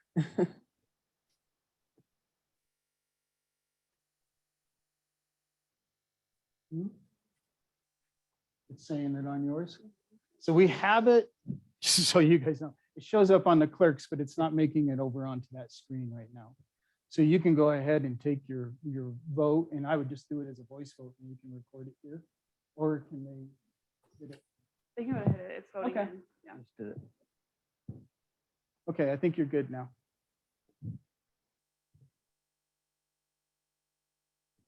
Just for Councilmember everybody out Whitaker, here, we've you got go a ahead and log new in your software vote? system. This is our second meeting with the new fancy software voting system. Councilmember Whitaker, can you go ahead and put in your vote? On the bonsai flats, preliminary and final plats. That's Go what ahead it and says hit on my refresh on screen. your screen, Okay. and then it should refresh to this one. Okay.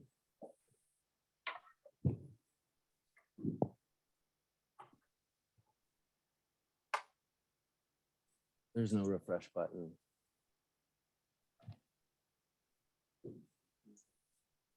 Yeah, sure. Just do that.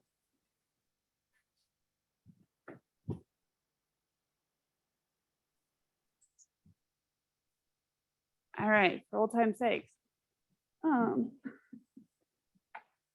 Councilmember Hall, Yes. Councilmember Stang, Yes. Councilmember Daigle, Yes. Mayor Biderfloor, Yes. Councilmember Whitaker, Yes. Councilmember Smith, Yes. and Councilmember Kelly. Yes. Unanimous, Madam Mayor. Thank you. Next tonight, we have a public hearing, bonsai flats, preliminary and final plats. So we'll recess our regular meeting at 7:27 PM to enter into a public hearing before City Council to consider a proposed preliminary plat and final plat for property located at 3750 South Federal Boulevard, Sheridan, Colorado 80110. I'll enter the following exhibits into the record. Exhibit A, application for subdivision. Exhibit B, proof of publication. Exhibit C, affidavit of mailing. Exhibit D, affidavit of posting at property. And Exhibit E, staff report and attachments submitted by Andrew Rogge. And I will invite opening remarks by Andrew Rogge representing the city.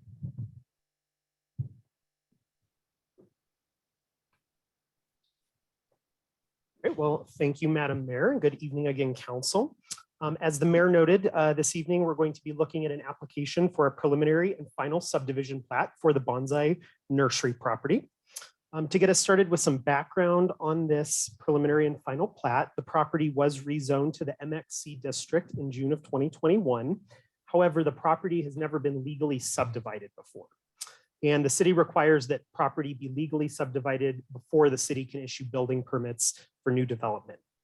As a refresher, Medici Consulting Group, which is a local developer of affordable housing, has purchased the property, and they intend to construct a 5-building, 149-unit affordable housing complex on the site. Additionally, with this preliminary and final plat application, the developer has submitted a site development plan, which is under concurrent review, and that will be subject to staff approval. In terms of the surrounding context around the bonsai nursery property, unsurprisingly, all of the surrounding properties are also unsubdivided. So this includes the mobile home park to the north, the storage lot to the east, and then the Frontier Mechanical property to the south. And I just wanted to take a moment to talk about subdivision in the city of Sheridan. We've made some changes over the past few years, so I just wanted to recap the different types of applications we have and which one this is specifically. So we have 3 types of subdivision application here. We have a lot line adjustment plat, a minor subdivision, and then a major subdivision. In 2019, we made some updates to the zoning code. So we made the first 2, the lot line adjustment and the minor plat, completely staff approvable. So they do not require all of the public hearings that a major subdivision does. And additionally, the major subdivision requires both the preliminary and the final plat, whereas the other 2 applications do not. So this is really the first time probably in about 5 or 6 years that we've had a major subdivision come through council's docket. So I just wanted to make you aware of that. The Bonsai Flats property specifically is comprised of 2 unplatted parcels right now, and they're looking to subdivide it into one single lot. The major subdivision is required in this situation because the property is greater than 2 acres in size. There are some public improvements that are required by the development, and there's a lack of an existing approved subdivision for the property. In terms of compliance with the city's municipal code, the preliminary plat is supposed to show the proposed lot configuration overlaid on the topography of the site. And then the final plat shows the final lot configuration with just easements and property lines. City staff has reviewed both of these documents and find that they meet all of our criteria as outlined in your staff report this evening. Additionally, we referred this application out to all of our standard referral agencies and departments, and none of those referral agencies or departments returned any objections to us on these 2 documents. You will notice on your final plat, it is a pretty empty document right now. And that is because all of the utility easements are going to be dedicated separately to the individual utility districts at a later date. The city of Sheridan does not operate any utilities besides our stormwater utility. So all of those easements will be dedicated separately and directly to those districts once the plat is approved. Additionally, some items I wanted to point out about this plat, we discovered an existing prescriptive easement for the McBroom ditch that crosses the southwest corner of the site. So that shows up on the plat. CDOT asked for an additional 4 feet of right-of-way to accommodate future improvements that they may want to make to Federal Boulevard. And then finally, the developer is dedicating a 5.5-foot pedestrian easement to the city of Sheridan that will accommodate the future sidewalk once the acceleration and deceleration lanes are constructed in the CDOT right-of-way. I also wanted to make everyone aware, and we talked about it a little bit earlier on tonight, but conversations with Sheridan Sanitation District number 1 are ongoing, but we do have a conditional will serve letter on behalf of that district for this project. Additionally, staff completed all required public notification, and those affidavits were attached to your staff report this evening. Last week, Planning Commission conducted a hearing on this application and recommended unanimous approval with conditions to City Council. And the resolutions for both of those plats and the meeting minutes are attached to your staff report as well. So as I mentioned, the staff recommendation this evening is for approval for both of the plats with conditions just on the final plat. So all of the technical corrections that were requested at the Planning Commission meeting have been corrected. So our 2 conditions for the final plat are, first one is that the developer enter into a subdivision development agreement with the city of Sheridan to secure the completion of the public curb, gutter, and sidewalk on Federal Boulevard prior to the issuance of any certificates of occupancy for the development. And then additionally, that the developer deed over to CDOT that additional 4-foot strip of right-of-way before, and provide documentation back to the city before we issue any certificates of occupancy. So that concludes the staff presentation this evening, and I'm happy to answer any questions. Is there anything else we're going to, that's going to come before council on Bonsai Flats, or is this going to be it?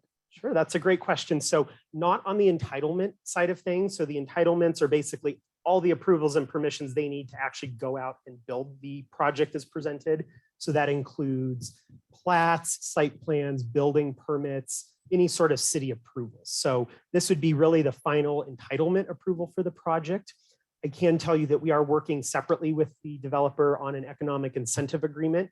So that would be, you know, because they're providing something with public benefit, they've requested certain economic incentives that we've been negotiating with them.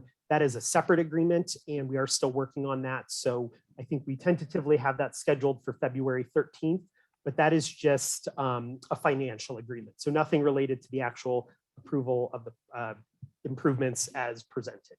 The other thing I would mention, we had a lot of questions about site plan items at the Planning Commission meeting. And I'm sure the developer or myself is happy to answer all of those, but really for the purposes of this hearing, we just want to focus on the plats and the criteria in the code and in the staff report tonight. But again, happy to answer any of those questions. I'd also let everybody know we have all of the project documents on the city's website right now under our current development projects. This is a pretty big project. A lot of people are interested in it, so we are updating that as revisions are made. And yeah, the most current documents are up there for you or any member of the public that's interested. And the site development plan, is that approved by planning or by the city manager? Or? By the zoning administrator. Okay. Which is you? Or? Yes. Okay. It is, yes. Okay. Any other questions for city planner? How long will it take once they, like, when it would be done? Yeah, that's a great question. It sounds like an 18-month construction schedule once they have their final approval. So I think they'd like to be underway by like February or March of this year, and then about 18 months from there. So hopefully like summer, fall next year, 2024.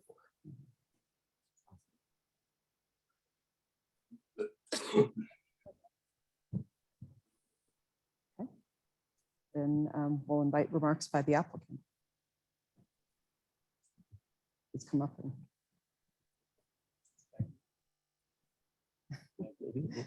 Yeah. There we go. He keeps tapping it twice. Good evening. My name is Troy Gladwell. I'm with Medici Consulting Group. We've been before you before a while ago. A couple new faces. Like Andrew says, we're a local affordable housing developer. I've been doing this since 2000. The closest projects that you could look at and see are Evans Station Lofts, which is the red brick building over there at the Evans light rail stop at Evans and Santa Fe. And then in downtown Inglewood, the 5-story black brick buildings that we developed a couple years ago with the city of Inglewood. Those are all affordable housing. Everything we do is affordable housing. If you look on our website, we talk about that we're not just developers, but we're community builders, and it's about working with the city. And I have to say, it's been the best experience of my career, working with Sheridan, the staff, city council, planning commission, and the nonprofits. You've got a very great group of nonprofits that work together, and they're going to help us utilize this community space and make it a great asset for Sheridan. And that's been really exciting. I'm not at the twilight of my career, but I can see it. So it's been really rewarding to be here with you guys. It's great to hear. Thank you. We should turn some units. The first building, we should CO in about 12 months after February in construction, and there will be a phased.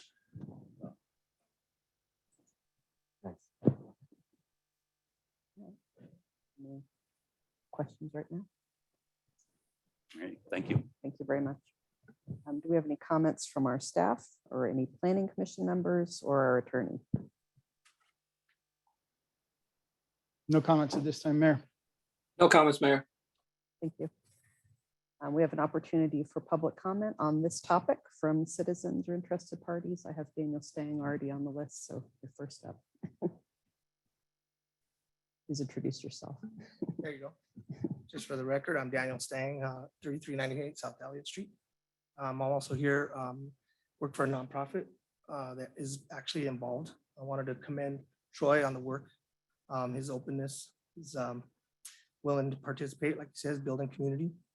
He's true about that. I did want to mention that as we've been having some meetings and we've gone over documents about affordability, and this is not a bad remark on him. I don't think it should be anything that would delay anything, but I did notice that the sort of the economic and the income ranges, they were reported on kind of like what they get from census reports. And like they're looking at like the average Sheridan home, one family, it's like 90,000 a year. And we were like, who makes 90,000 in this city? So, you know, as much as I know that, you know, their intentions are right there, but the sort of the scale of how they do that is something that I think might be a little questionable. And I would just say that maybe in light of that, that the city might be willing to at least for other future projects as well with affordable housing to review some of those economic income level thresholds and stuff and see if we can do something that's a little bit more compatible and a little more realistic with some of our citizens. So that was my public comment on that. Thank you. Thanks, I appreciate Yeah, that. no, I agree. Anybody else from our audience who would like to speak on this particular topic? If anyone online who wants to speak on this public hearing for the bonsai flats? Madam Mayor, I have 17 people with their hands up, but I believe they're waiting for public comment and not for the public hearing to comment at the moment. If you are interested in commenting during the public hearing, go ahead and type in the chat your name and we will go ahead and call on you. Guess people just decide to do that.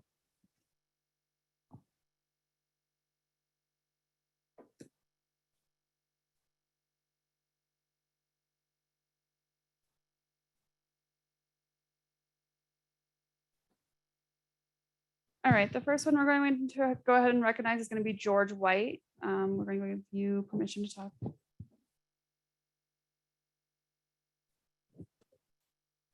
Hello, council members. My question is about the low-income housing. I was wondering what thresholds are there for people that are on disability? Yes, but these thresholds were for people on disability. So I guess. Say that again, Mayor, please. What thresholds are there for people on disability? Well, I can, and the city attorney can back me up. This, it doesn't have anything to do with the plat that we're discussing this evening, as far as either the preliminary or final plat. So it's not germane to this discussion. So they could follow up with you or with the developer after. Yeah, or you could send us an email and the developer and others would be able to answer that question, but it's not a question or consideration that's in front of the council tonight. Yeah. Okay, thank you. Okay, thank you very much. You're welcome. Anybody else on this topic?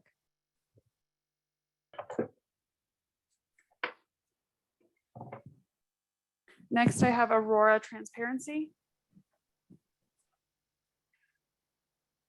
Yes, can you hear me? Yes. Yes, can you hear me? So Yes. this is just general public comments, right? No, No. it's No. not. I'm sorry? No, it's not. This is regarding the bonsai flats plat. Oh, okay, then I need to come back later. Thank you. Okay.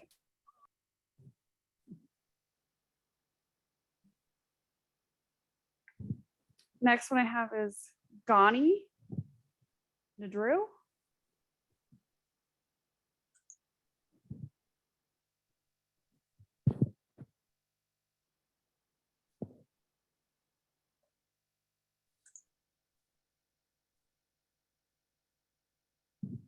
Nothing.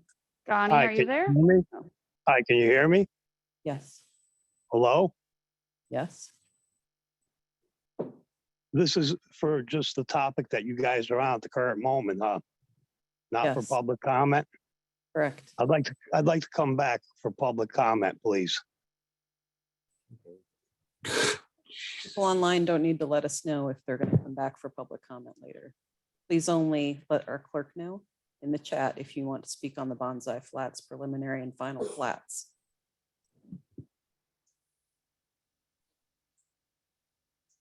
Next we have Dustin.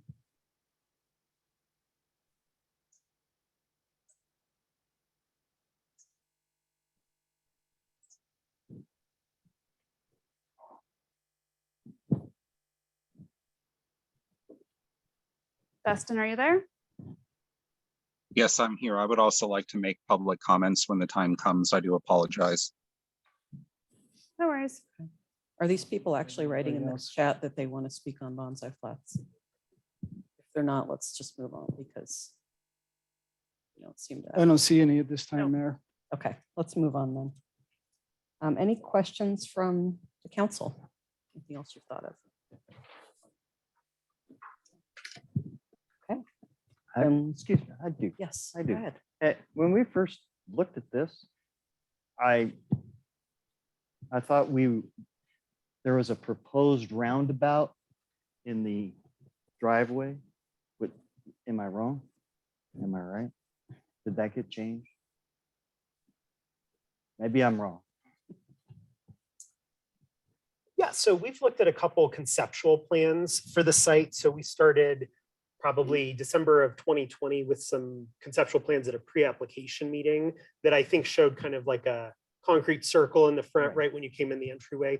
I think that's been converted to just a pull-off for a mail truck, but there's still the loop around the building for circulation of the site. Good. And that would be on the plat. correct? No, Is it so- something that'd be on the plat? So typically, some cities would do like an emergency access and fire lane easement. We don't do that here in Sheridan. You see it with more suburban fire districts that would require something like that. But Denver Fire's looked at the plans and they're happy with how they're presented. Good, thank you. Thank you. Any other questions from council? Okay, I don't see any, so we'll close the public hearing at 7:45 PM. Return to our regular meeting where we have related documents. Resolution number 3 of 2023, a resolution of the City Council of the City of Sheridan approving a preliminary plat for certain real property located within the City of Sheridan.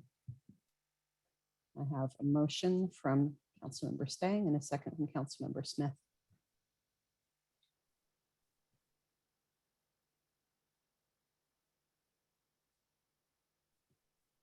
And that motion is approved unanimously.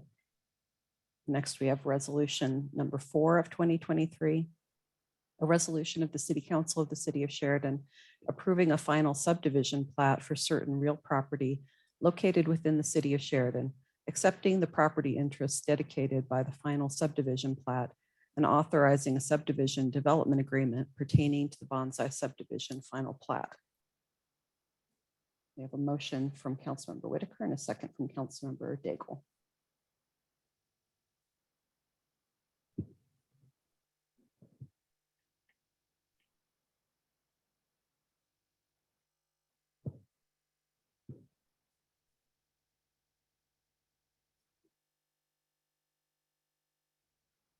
And the motion is approved unanimously.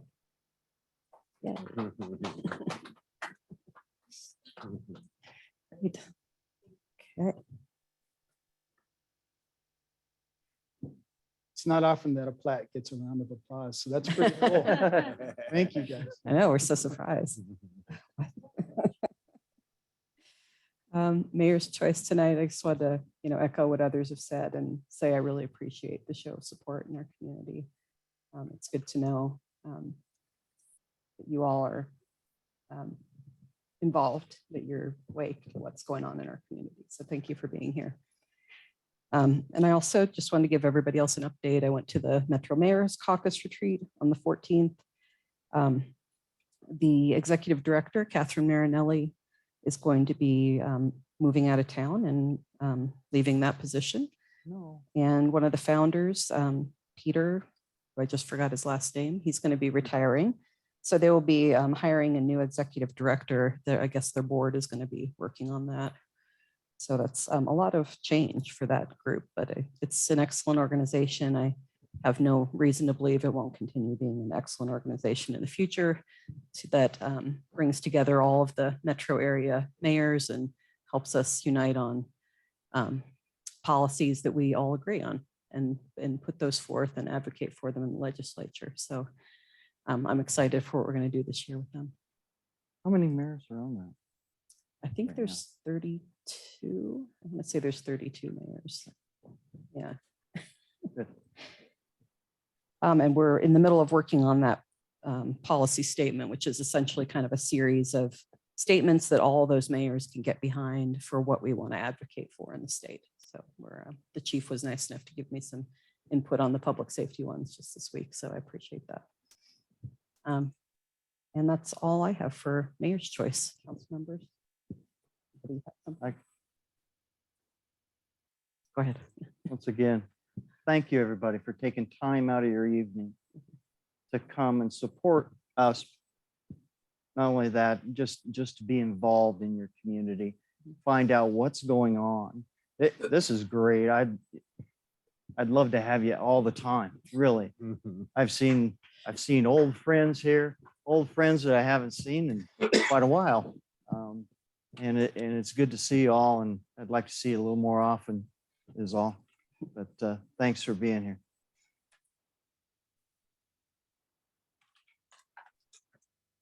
Other members have anything? Go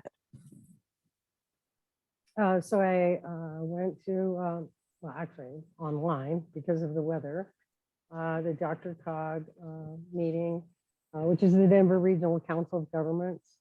I represent the city of Sheridan. And what we are doing now is our Metro Vision that we had completed and worked very, very hard on for the last several years. We are now going back and looking at it again because of the pollution that is here in Denver. So it is online. You're able to look at it. There's many places that you can go and put input as well. So please do that. We'd like to hear from you.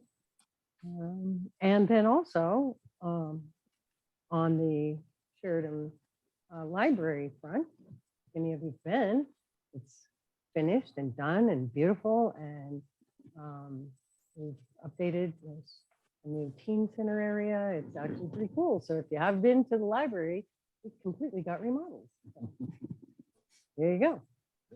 Thank you. Right. Glad to be a part of it. Anybody else have any updates to it? No.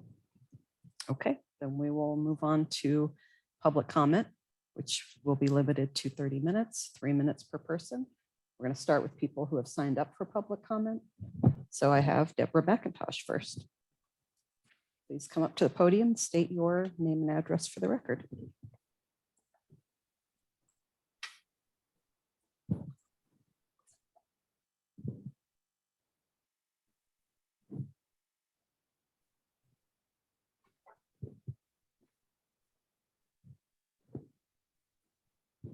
Anything? Is that microphone on? Thank you, my darling.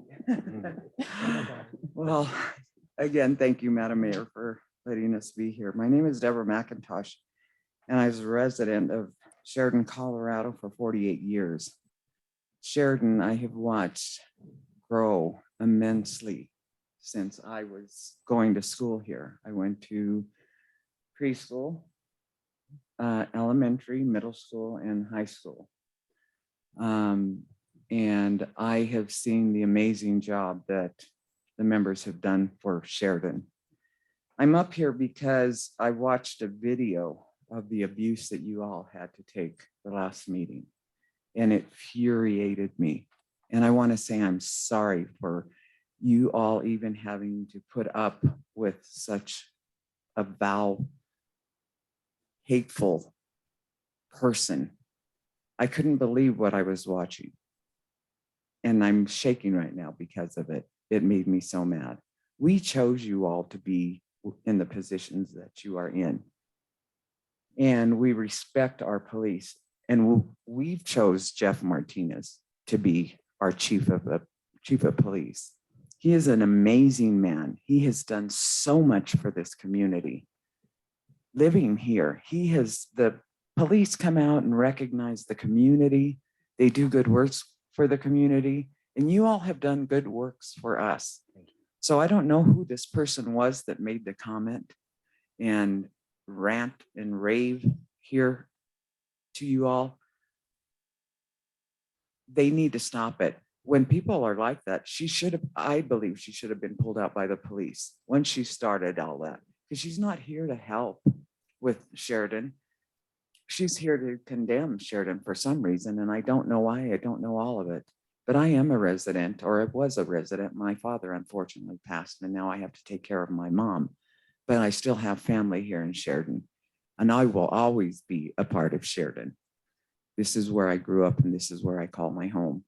So I just want to apologize for what you all had to go through, and I'm sorry. And I pray for the girl. I do, because there's something wrong with her. And I pray for you all and our men and women in blue, because we love you and we thank you for everything that you do in Sheridan for the community. Thank you.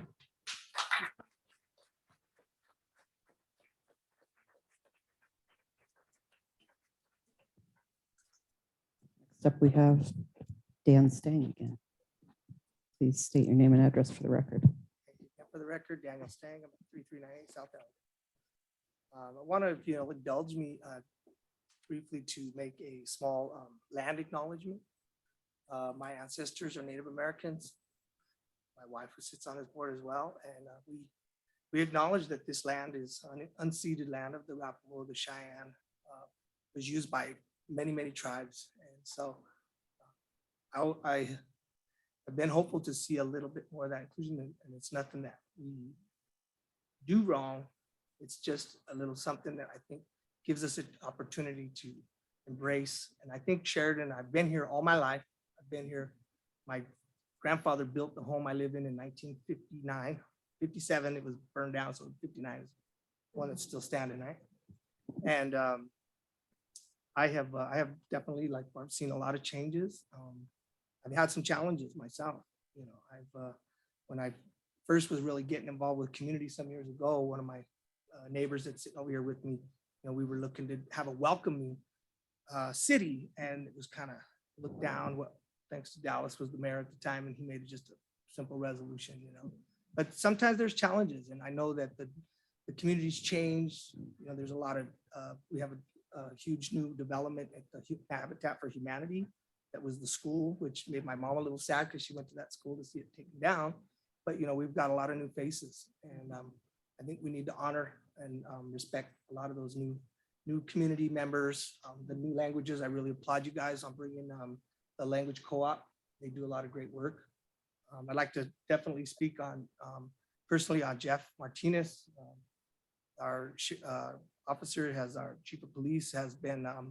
We found out that we actually knew each other way before when we were breakdancers together. So, but he's actually worked with he did training with all the officers on the ABLE program out of Washington, D.C. that really helps to keep officers, give them some cultural competency and cultural sensitivity. And I think it's made a difference. I've talked to some of the people that live here. We had about 25 women, Spanish speakers, attended the training with them. It was really well done, and he's already talked about doing another one. So there's really some good cohesion going on with our community, and they keep us safe. We really appreciate them. We appreciate all of you. And I really, I was sad to hear about what happened, and I was really curious. But my wife came home. She was distraught and she was crying. We watched some of the video where they had went and got arrested, and we were kind of like, what are these guys looking for? And there was nothing specific, because one thing we were concerned about was if there was something that was done that they had an issue with, and it was very general. So I didn't understand, and I'm glad that we have the support. Thank you everyone for coming down here. You guys really show the love, and I really appreciate you guys, and let's keep our city strong. Thank you. Thank you.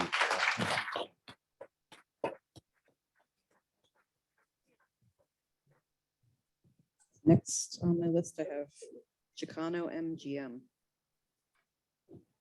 That'd be me. Please introduce yourself, your name and address. My for the name is record. Marco Martinez, and I'm actually not a resident of Sheridan. My son did attend high school here, and I still have family here. I also watched in horror the proceedings that you all had to deal with your last hearing. And I'm 67 years old. I haven't always been on the blue side. So when I speak, I hope people understand that it's been a long process. And part of that process in my development was being introduced to Chief Martinez. My last name is Martinez. We're not related, but I like that sound, Chief Martinez. And it took us many, many, many years and many hard struggles in order for us to finally get the leadership that could sit down at the table. And when I see our leadership being attacked and the people that opened their arms to our leadership, which is you all, so that we could continue to make those progressive changes, it appalled me. So I just felt it was necessary to come and let people know, especially the ones that had did what they did, that it's unacceptable. Freedom of speech comes with responsibility. And when you want to step up and be vulgar and atrocious, you're giving that right up. And even in my days of protests and demonstrating and going to jail, we didn't lower ourselves to that.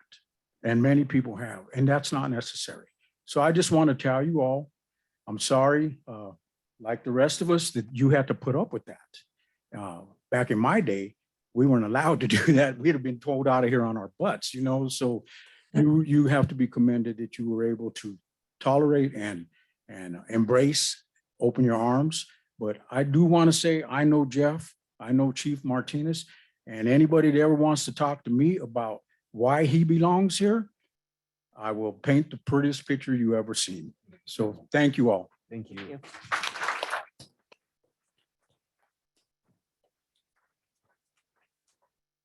Next up, we have Jody Beardsley. Please come up to the podium and state your name and address for the record.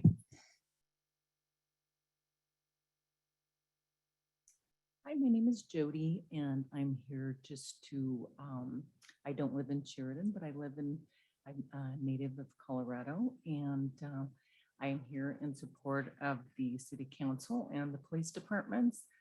I appreciate everything that the City Council is doing for the city of Sheridan. I have lots of people that I know that live in Sheridan, and it's becoming a better place to live on a regular basis. And thank you all for the help and all the hard work you do behind the scenes, because I learned a lot just today and want to thank you for it. And the police department is just something that I 100% support. I feel like the police departments protect our citizens, our communities. We need to completely stay together as citizens and respect each other.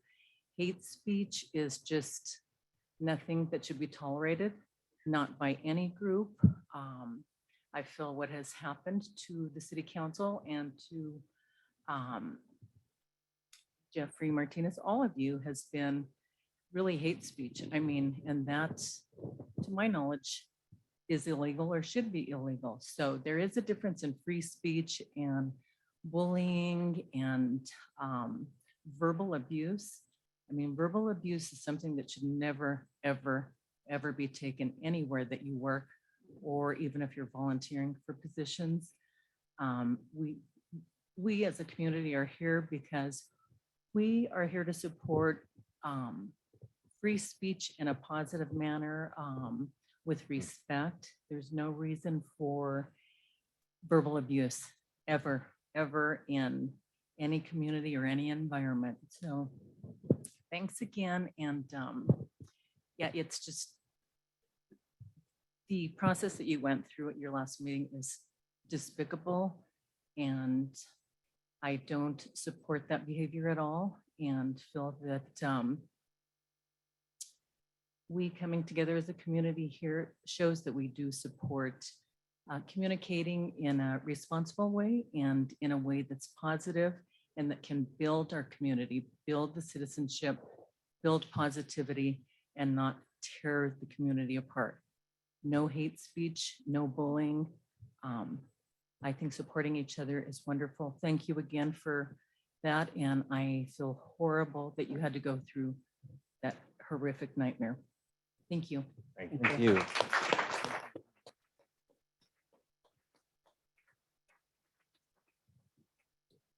We have Shaviv Gallegos.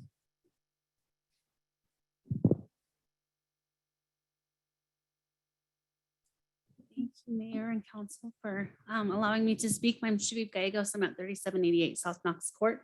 I just wanted to echo what we've heard tonight. I am so sad for you all that that happened, and my heart breaks that you guys had to endure that. So thank you for continuing to show up here again today after all of that. I don't know that I would have been that strong. And so I thank you all for being in the seats that you're in and taking the positions that you're in. I just love this community so much. I have had time over the last 5 years to get to know each of you personally and have conversations with you. And to me, that's huge. And it means community to me. And so I just wanted to thank each of you for continuing to do all the hard work that you do and put up with the things that you shouldn't have to. So I appreciate you from the bottom of my heart. And then also for Police Chief Martinez. I know how hard you work for our community and all the different programming and initiatives that you've started in our community. And it means so much to me to see that happening. And so I just appreciate you and all your officers. I, have had many conversations with many of the wonderful people that you support on your department. And so I know that the work that you all are doing is good and it betters our community. And so I think that you guys should keep up what you're doing and not listen to the haters and just continue to be amazing people. So thank you all so much. Thanks for that. I have another thing. I'm sorry. I just remembered. This conversations with council I'm really excited about. I love that you all put your picture on this thing. I know I didn't see Amy tonight, but I think it's amazing that we can look at these faces and be like, oh, I've seen that guy at the grocery store or whatever, And so I love that you guys have done this. I know that we've tried to move away from like mailing out stuff, but I think you all have done some wonderful initiatives with getting the information out to the community. I had the honor of being at the conversation last Saturday about homelessness, and I'm really excited for the upcoming topics that you guys are going to be presenting. And I love that you're working with Groundwork Denver and the youth in our community to kind of bring some of that information to all of us. Chevy, let me see that. They got pictures of us on there? I didn't know about this. What picture they use on? That handsome guy. That's what I'm talking about. Chevy, It's not the one with the whiskey. I didn't know about this. I like this. You need it back? Thank you. That's nice. I didn't know about that. I like that. Okay. Next up, we have Straight Shooter Patriot. Please state your name and address for the record. I prefer to stay anonymous, and I'd also like to request to the mayor and city council, if I may reserve my comments until after our remote friends are allowed to make their comments, please. No. No? Okay. With that said, I'm a civil rights activist, okay, from way back when. And for the record, let me state that for a city that's 47% white and 41% Hispanic, I'd like to see this community get a little bit more color up on that day as far as, okay, just for the record. With that said, I want to address directly all those fake activists out there that came over here and disparaged that man especially for the work he's doing for this community. It is a shame, and they don't know who he is or what he's about. That man did come from Denver, and I heard those comments that lady made. He did come from Denver. He made a conscious decision and a choice to come to the city that has the highest crime rate in the state of Colorado. Who would do that except for somebody that truly wants to better a community that looks a lot like he did growing up? Let's be real. This community is made up of a high percentage of Hispanics. A lot of them are Spanish speakers. You guys needed somebody like this man. And what did he do when he come here in the few short years that he's been here? We're no longer #1 in crime. We're #2 in crime. And that's not funny, y'all, because in the year 2022, every single crime category in the city of Sheridan went down, people. And you're over here crying about some photo radar. Now, the activist in me gives you props for covering up those cameras, man. I can't lie. When I first heard that, I was like, wow, I might have done that 40 years ago. Who knows? However, if there's a law against something and you break that law, you are responsible for your actions. And I'm talking to every one of you people that are going to get up here and disparage that man. I don't know you folks. I apologize. You may be great people. I'm not certain of that. I can't attest to your character, but I can attest to the character and honor that that man possesses and has. He has brought to the community car shows where the community gets together with the police so that the community can see that they're not our enemies. He had what that cornball contest he had, whatever that was. Okay, remember that one? He's had car shows. He's had barbecues. I brought all 4 of my grandkids to the fishing derby. And for the record, the only problem I have with that man and this department is that the next time you have a fishing derby, you invite the cops and the people, but don't forget to invite the fish. Where were the fish, my brother? With that said, I know fake activists when I see them. None of you would have made it in the 70s where we had people die, fight, and get hurt for the fight for civil rights so that we could come up here and speak our minds. And I'm talking to you people. That man has honor and integrity. And I encourage any of you to come and attempt to attack us because we do have rights. And it's called the Second Amendment. And if anybody ever comes and attempts to hurt me or my family in the name of whatever, you'll see how we feel about that particular amendment. And I'm not talking about the far left or the far right. The far left is just as wacky as the far right, as far as I'm concerned. You're all wacky. We used to be fiercely independent in this state. Let's get back to that. Thank you for your time. Thank you.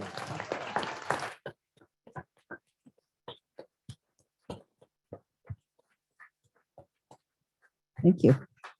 Next up, we have Matt Scarborough. Please state your name and address for the record. Good evening. My name is Matt Scarborough. I'm a resident of Aurora, Colorado.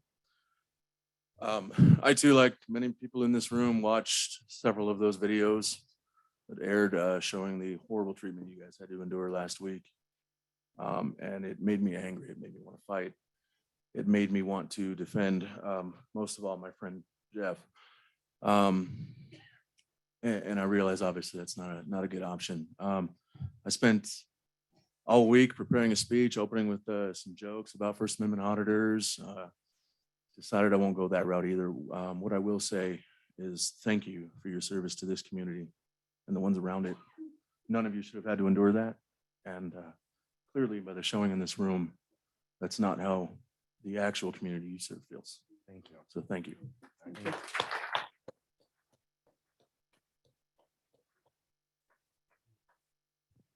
on the list is Michael Bates. Please state your name and address for the record. My name is Michael Bates. I'm a recent transplant. I'm not going to give you my address. The main reason I came here tonight was because I actually saw your agenda on Friday. And after what happened last week, my main concern was that you were not going to hear the public anymore. I was a city council member in a different state. I was a mayor in a different state. I understand how much it can, pardon my language, suck to sit up there and be berated and belittled by public. I've had death threats. I've had people show up to my house. I had one person try to burn my house to the ground. But I would tell you, I've watched the videos. I don't think anyone, with the exception of a few, was personally attacking anyone sitting on this board. They did attack Mr. Martinez and they did attack Mr. Granberry. What he's done to this building is the reason they're attacking him. I'm also a U.S. Army veteran twice.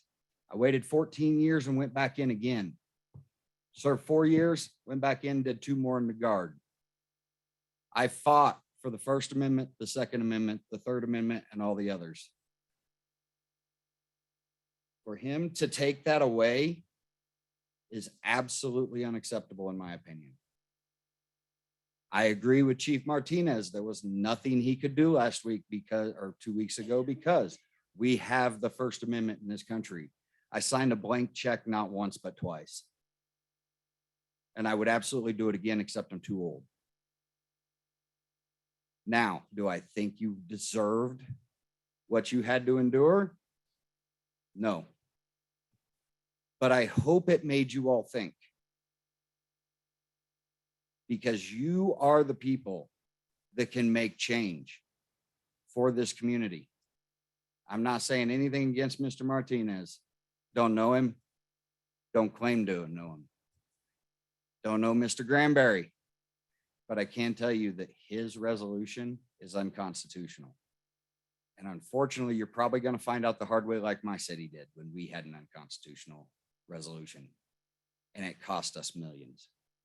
So my hope is that it doesn't happen again. My hope is that people will speak their mind and let you know how they feel, because that's what public comment is for. But I also hope that you think about that resolution and seriously consider removing it, because it's going to cost you millions in the long run. And that's all I got to say. Thank you. Next on the list, we have Nellie Limon.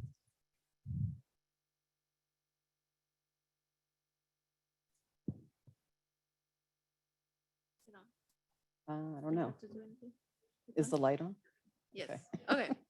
My name is Nellie Lyman, Limon, 3727 South Freeport. And I will like, if you allow me to speak in the language of my heart, and I will, so I can do that here. We don't have interpretation Okay. in the room. We only have it Could I online. Sorry. invite Indira from CLC Yes. to? We do have an interpreter in the room.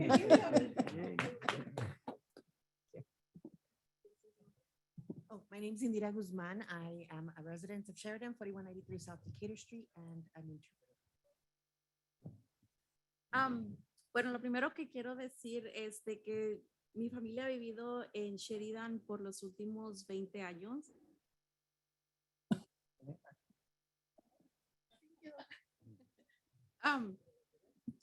It's amazing. Thank you. Español. Ok.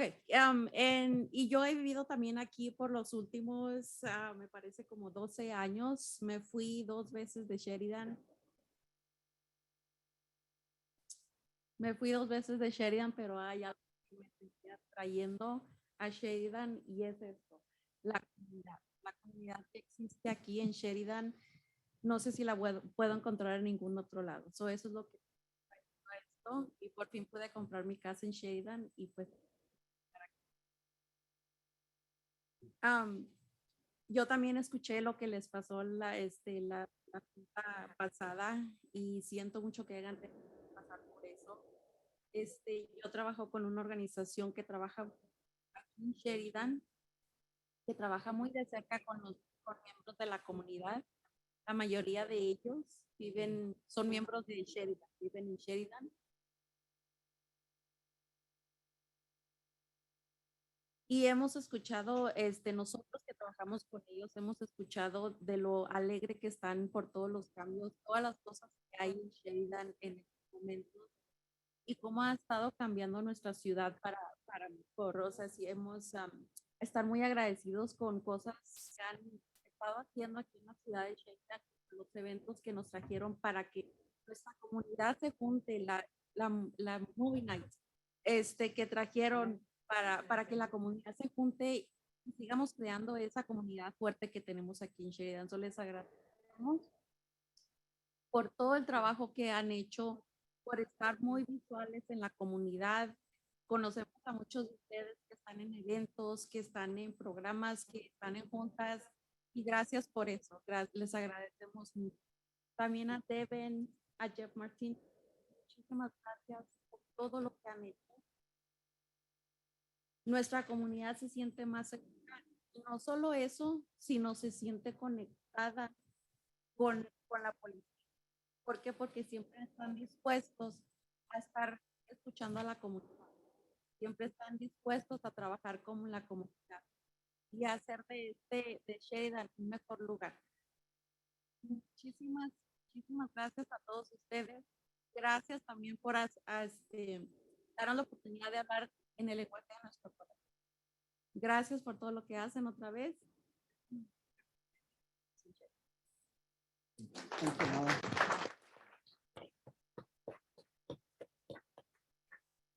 City Clerk, how are we doing on our time?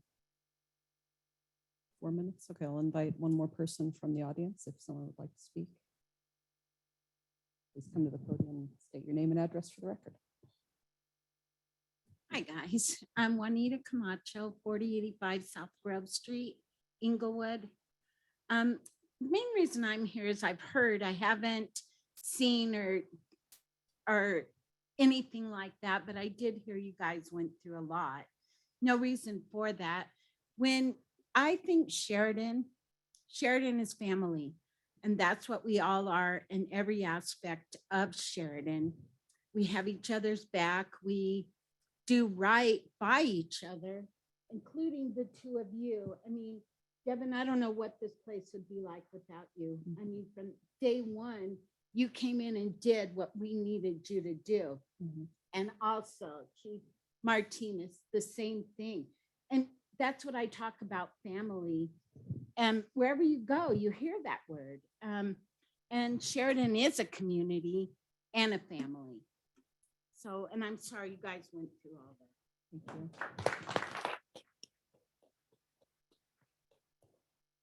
I think we have room for one more in our schedule. If there's anyone else in the audience here who would like to speak. Please state your name and address for the record.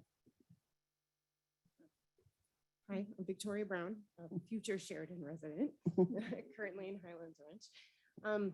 I just want to say, like everybody else, what you guys had to endure listening to those people. Oh my God. Just thank you for your patience, your decorum, your professionality that was completely lacking.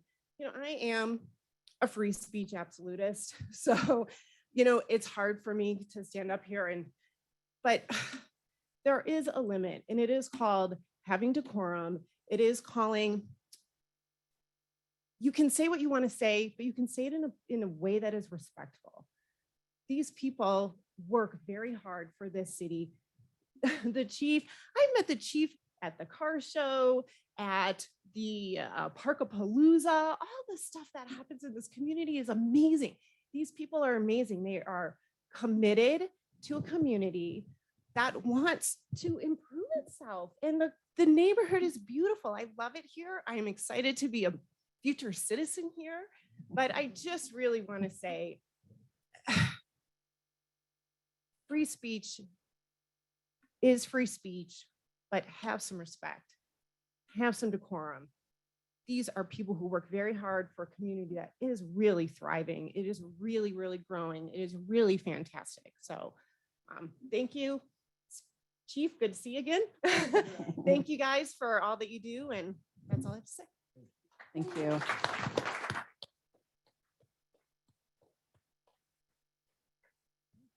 That is all the time we have for public comment tonight. So we're going to adjourn our regular meeting at 8:22 p.m. You are all welcome to leave, but we do also have a Sheridan Redevelopment Agency meeting, so we won't be leaving.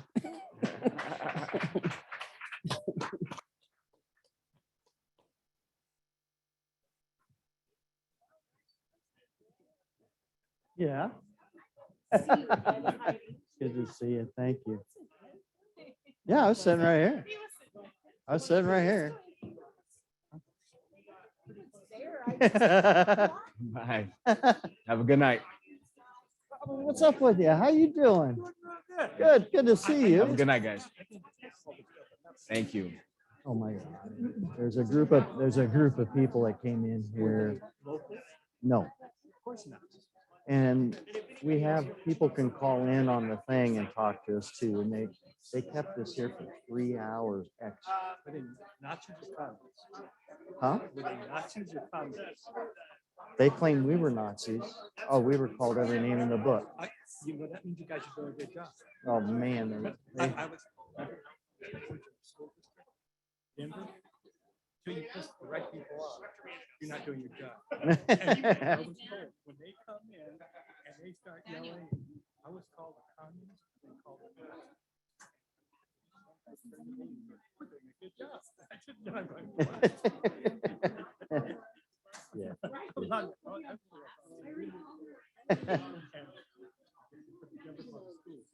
I'm not a union guy. They said, "We need somebody who's not crazy." Next thing I know, I'm an executive. And first couple of people,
Can you hear me?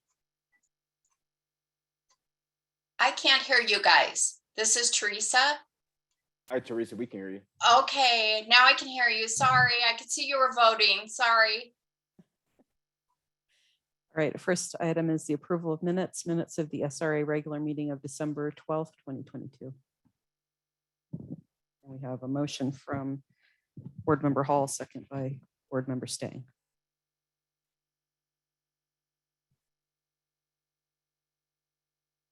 Motion is approved unanimously. Next, we have the financial reports. Receive and file the financial reports. We have a motion from Councilmember Smith and seconded by Board Member Smith, seconded by Board Member Kelly.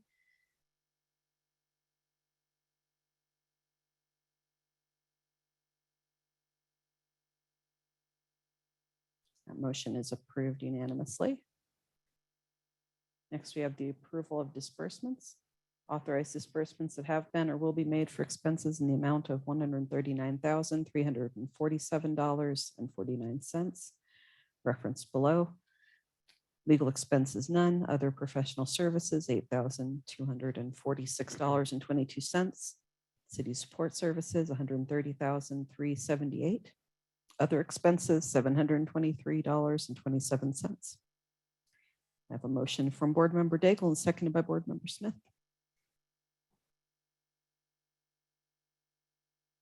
Motion is approved unanimously. And we have new business, the Pinnacle report. Good evening, everybody. Hi. So I usually say this is the highlight of your evening, but I think that tonight's been pretty exciting the way it is. So we'll just continue. Still the highlight. It is. Tell everyone, but so in looking at my report, under the new retailers, I think Andrew did a really good job of kind of describing and even in more depth than I had on here. So I think I'm just going to skip over that since you've kind of already had that. I'm going to skip over pledge revenues quickly and get back to it. Continuing compliance, we did make the A bond principal payments in the amount of $4,225,000, and then we made B bond payments in the amount of $4,370,000. We were actually able to make more B bond payments than what I had projected. So I will be coming back to you in the next month or two to get a budget amendment. I want to get all the final expenses in just so I only have to come back once and ask for a budget amendment so that I could look at the city and the SRA at the same time.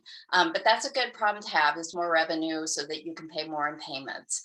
Then there were some year-end deadlines for things that needed to be submitted to the trustee, to Weingarten and to our JP Morgan. And we did get those in by December 31st. I will finalize up the budget and get that submitted to the state before January 31st. Then if we want to scoot on down to the best part, I'd like you to look really quick at the actual, not the graph, but the page before that shows all the numbers for each month. And I want you to look at the very last column, which is the year-to-date sales and percentages.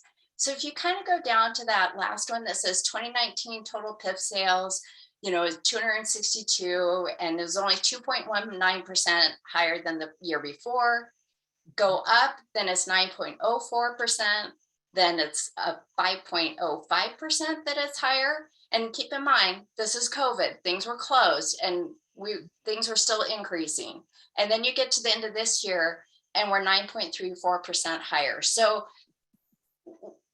doing the right things, getting the right things out there, things that, your Costco's, your Targets that are open even in a pandemic, and getting like the VRCC, there's getting the right development in there that's going to be something that's going to be long-term. So I just really wanted to point that out, how strong that is. And that's just a really great thing to have in your city, and that benefits both the SRA and the city. So I'll get off my soapbox now, but I just really wanted to point that out, how it's just stayed strong over the past 4 years. So I'm happy to answer any questions that anyone has. do you have any idea how much more money Chick-fil-A will make with more drive-through space? I don't know, but I kind of frequent it almost every Tuesday when I'm there. So, They haven't given us any modeling. Okay. So, thank you for the good news. all right. Anything else? Do we have any questions? Okay, then we'll adjourn this meeting at 8:33 PM. Thank you, everybody. Yes, thank you. Thank you. Bye. Bye.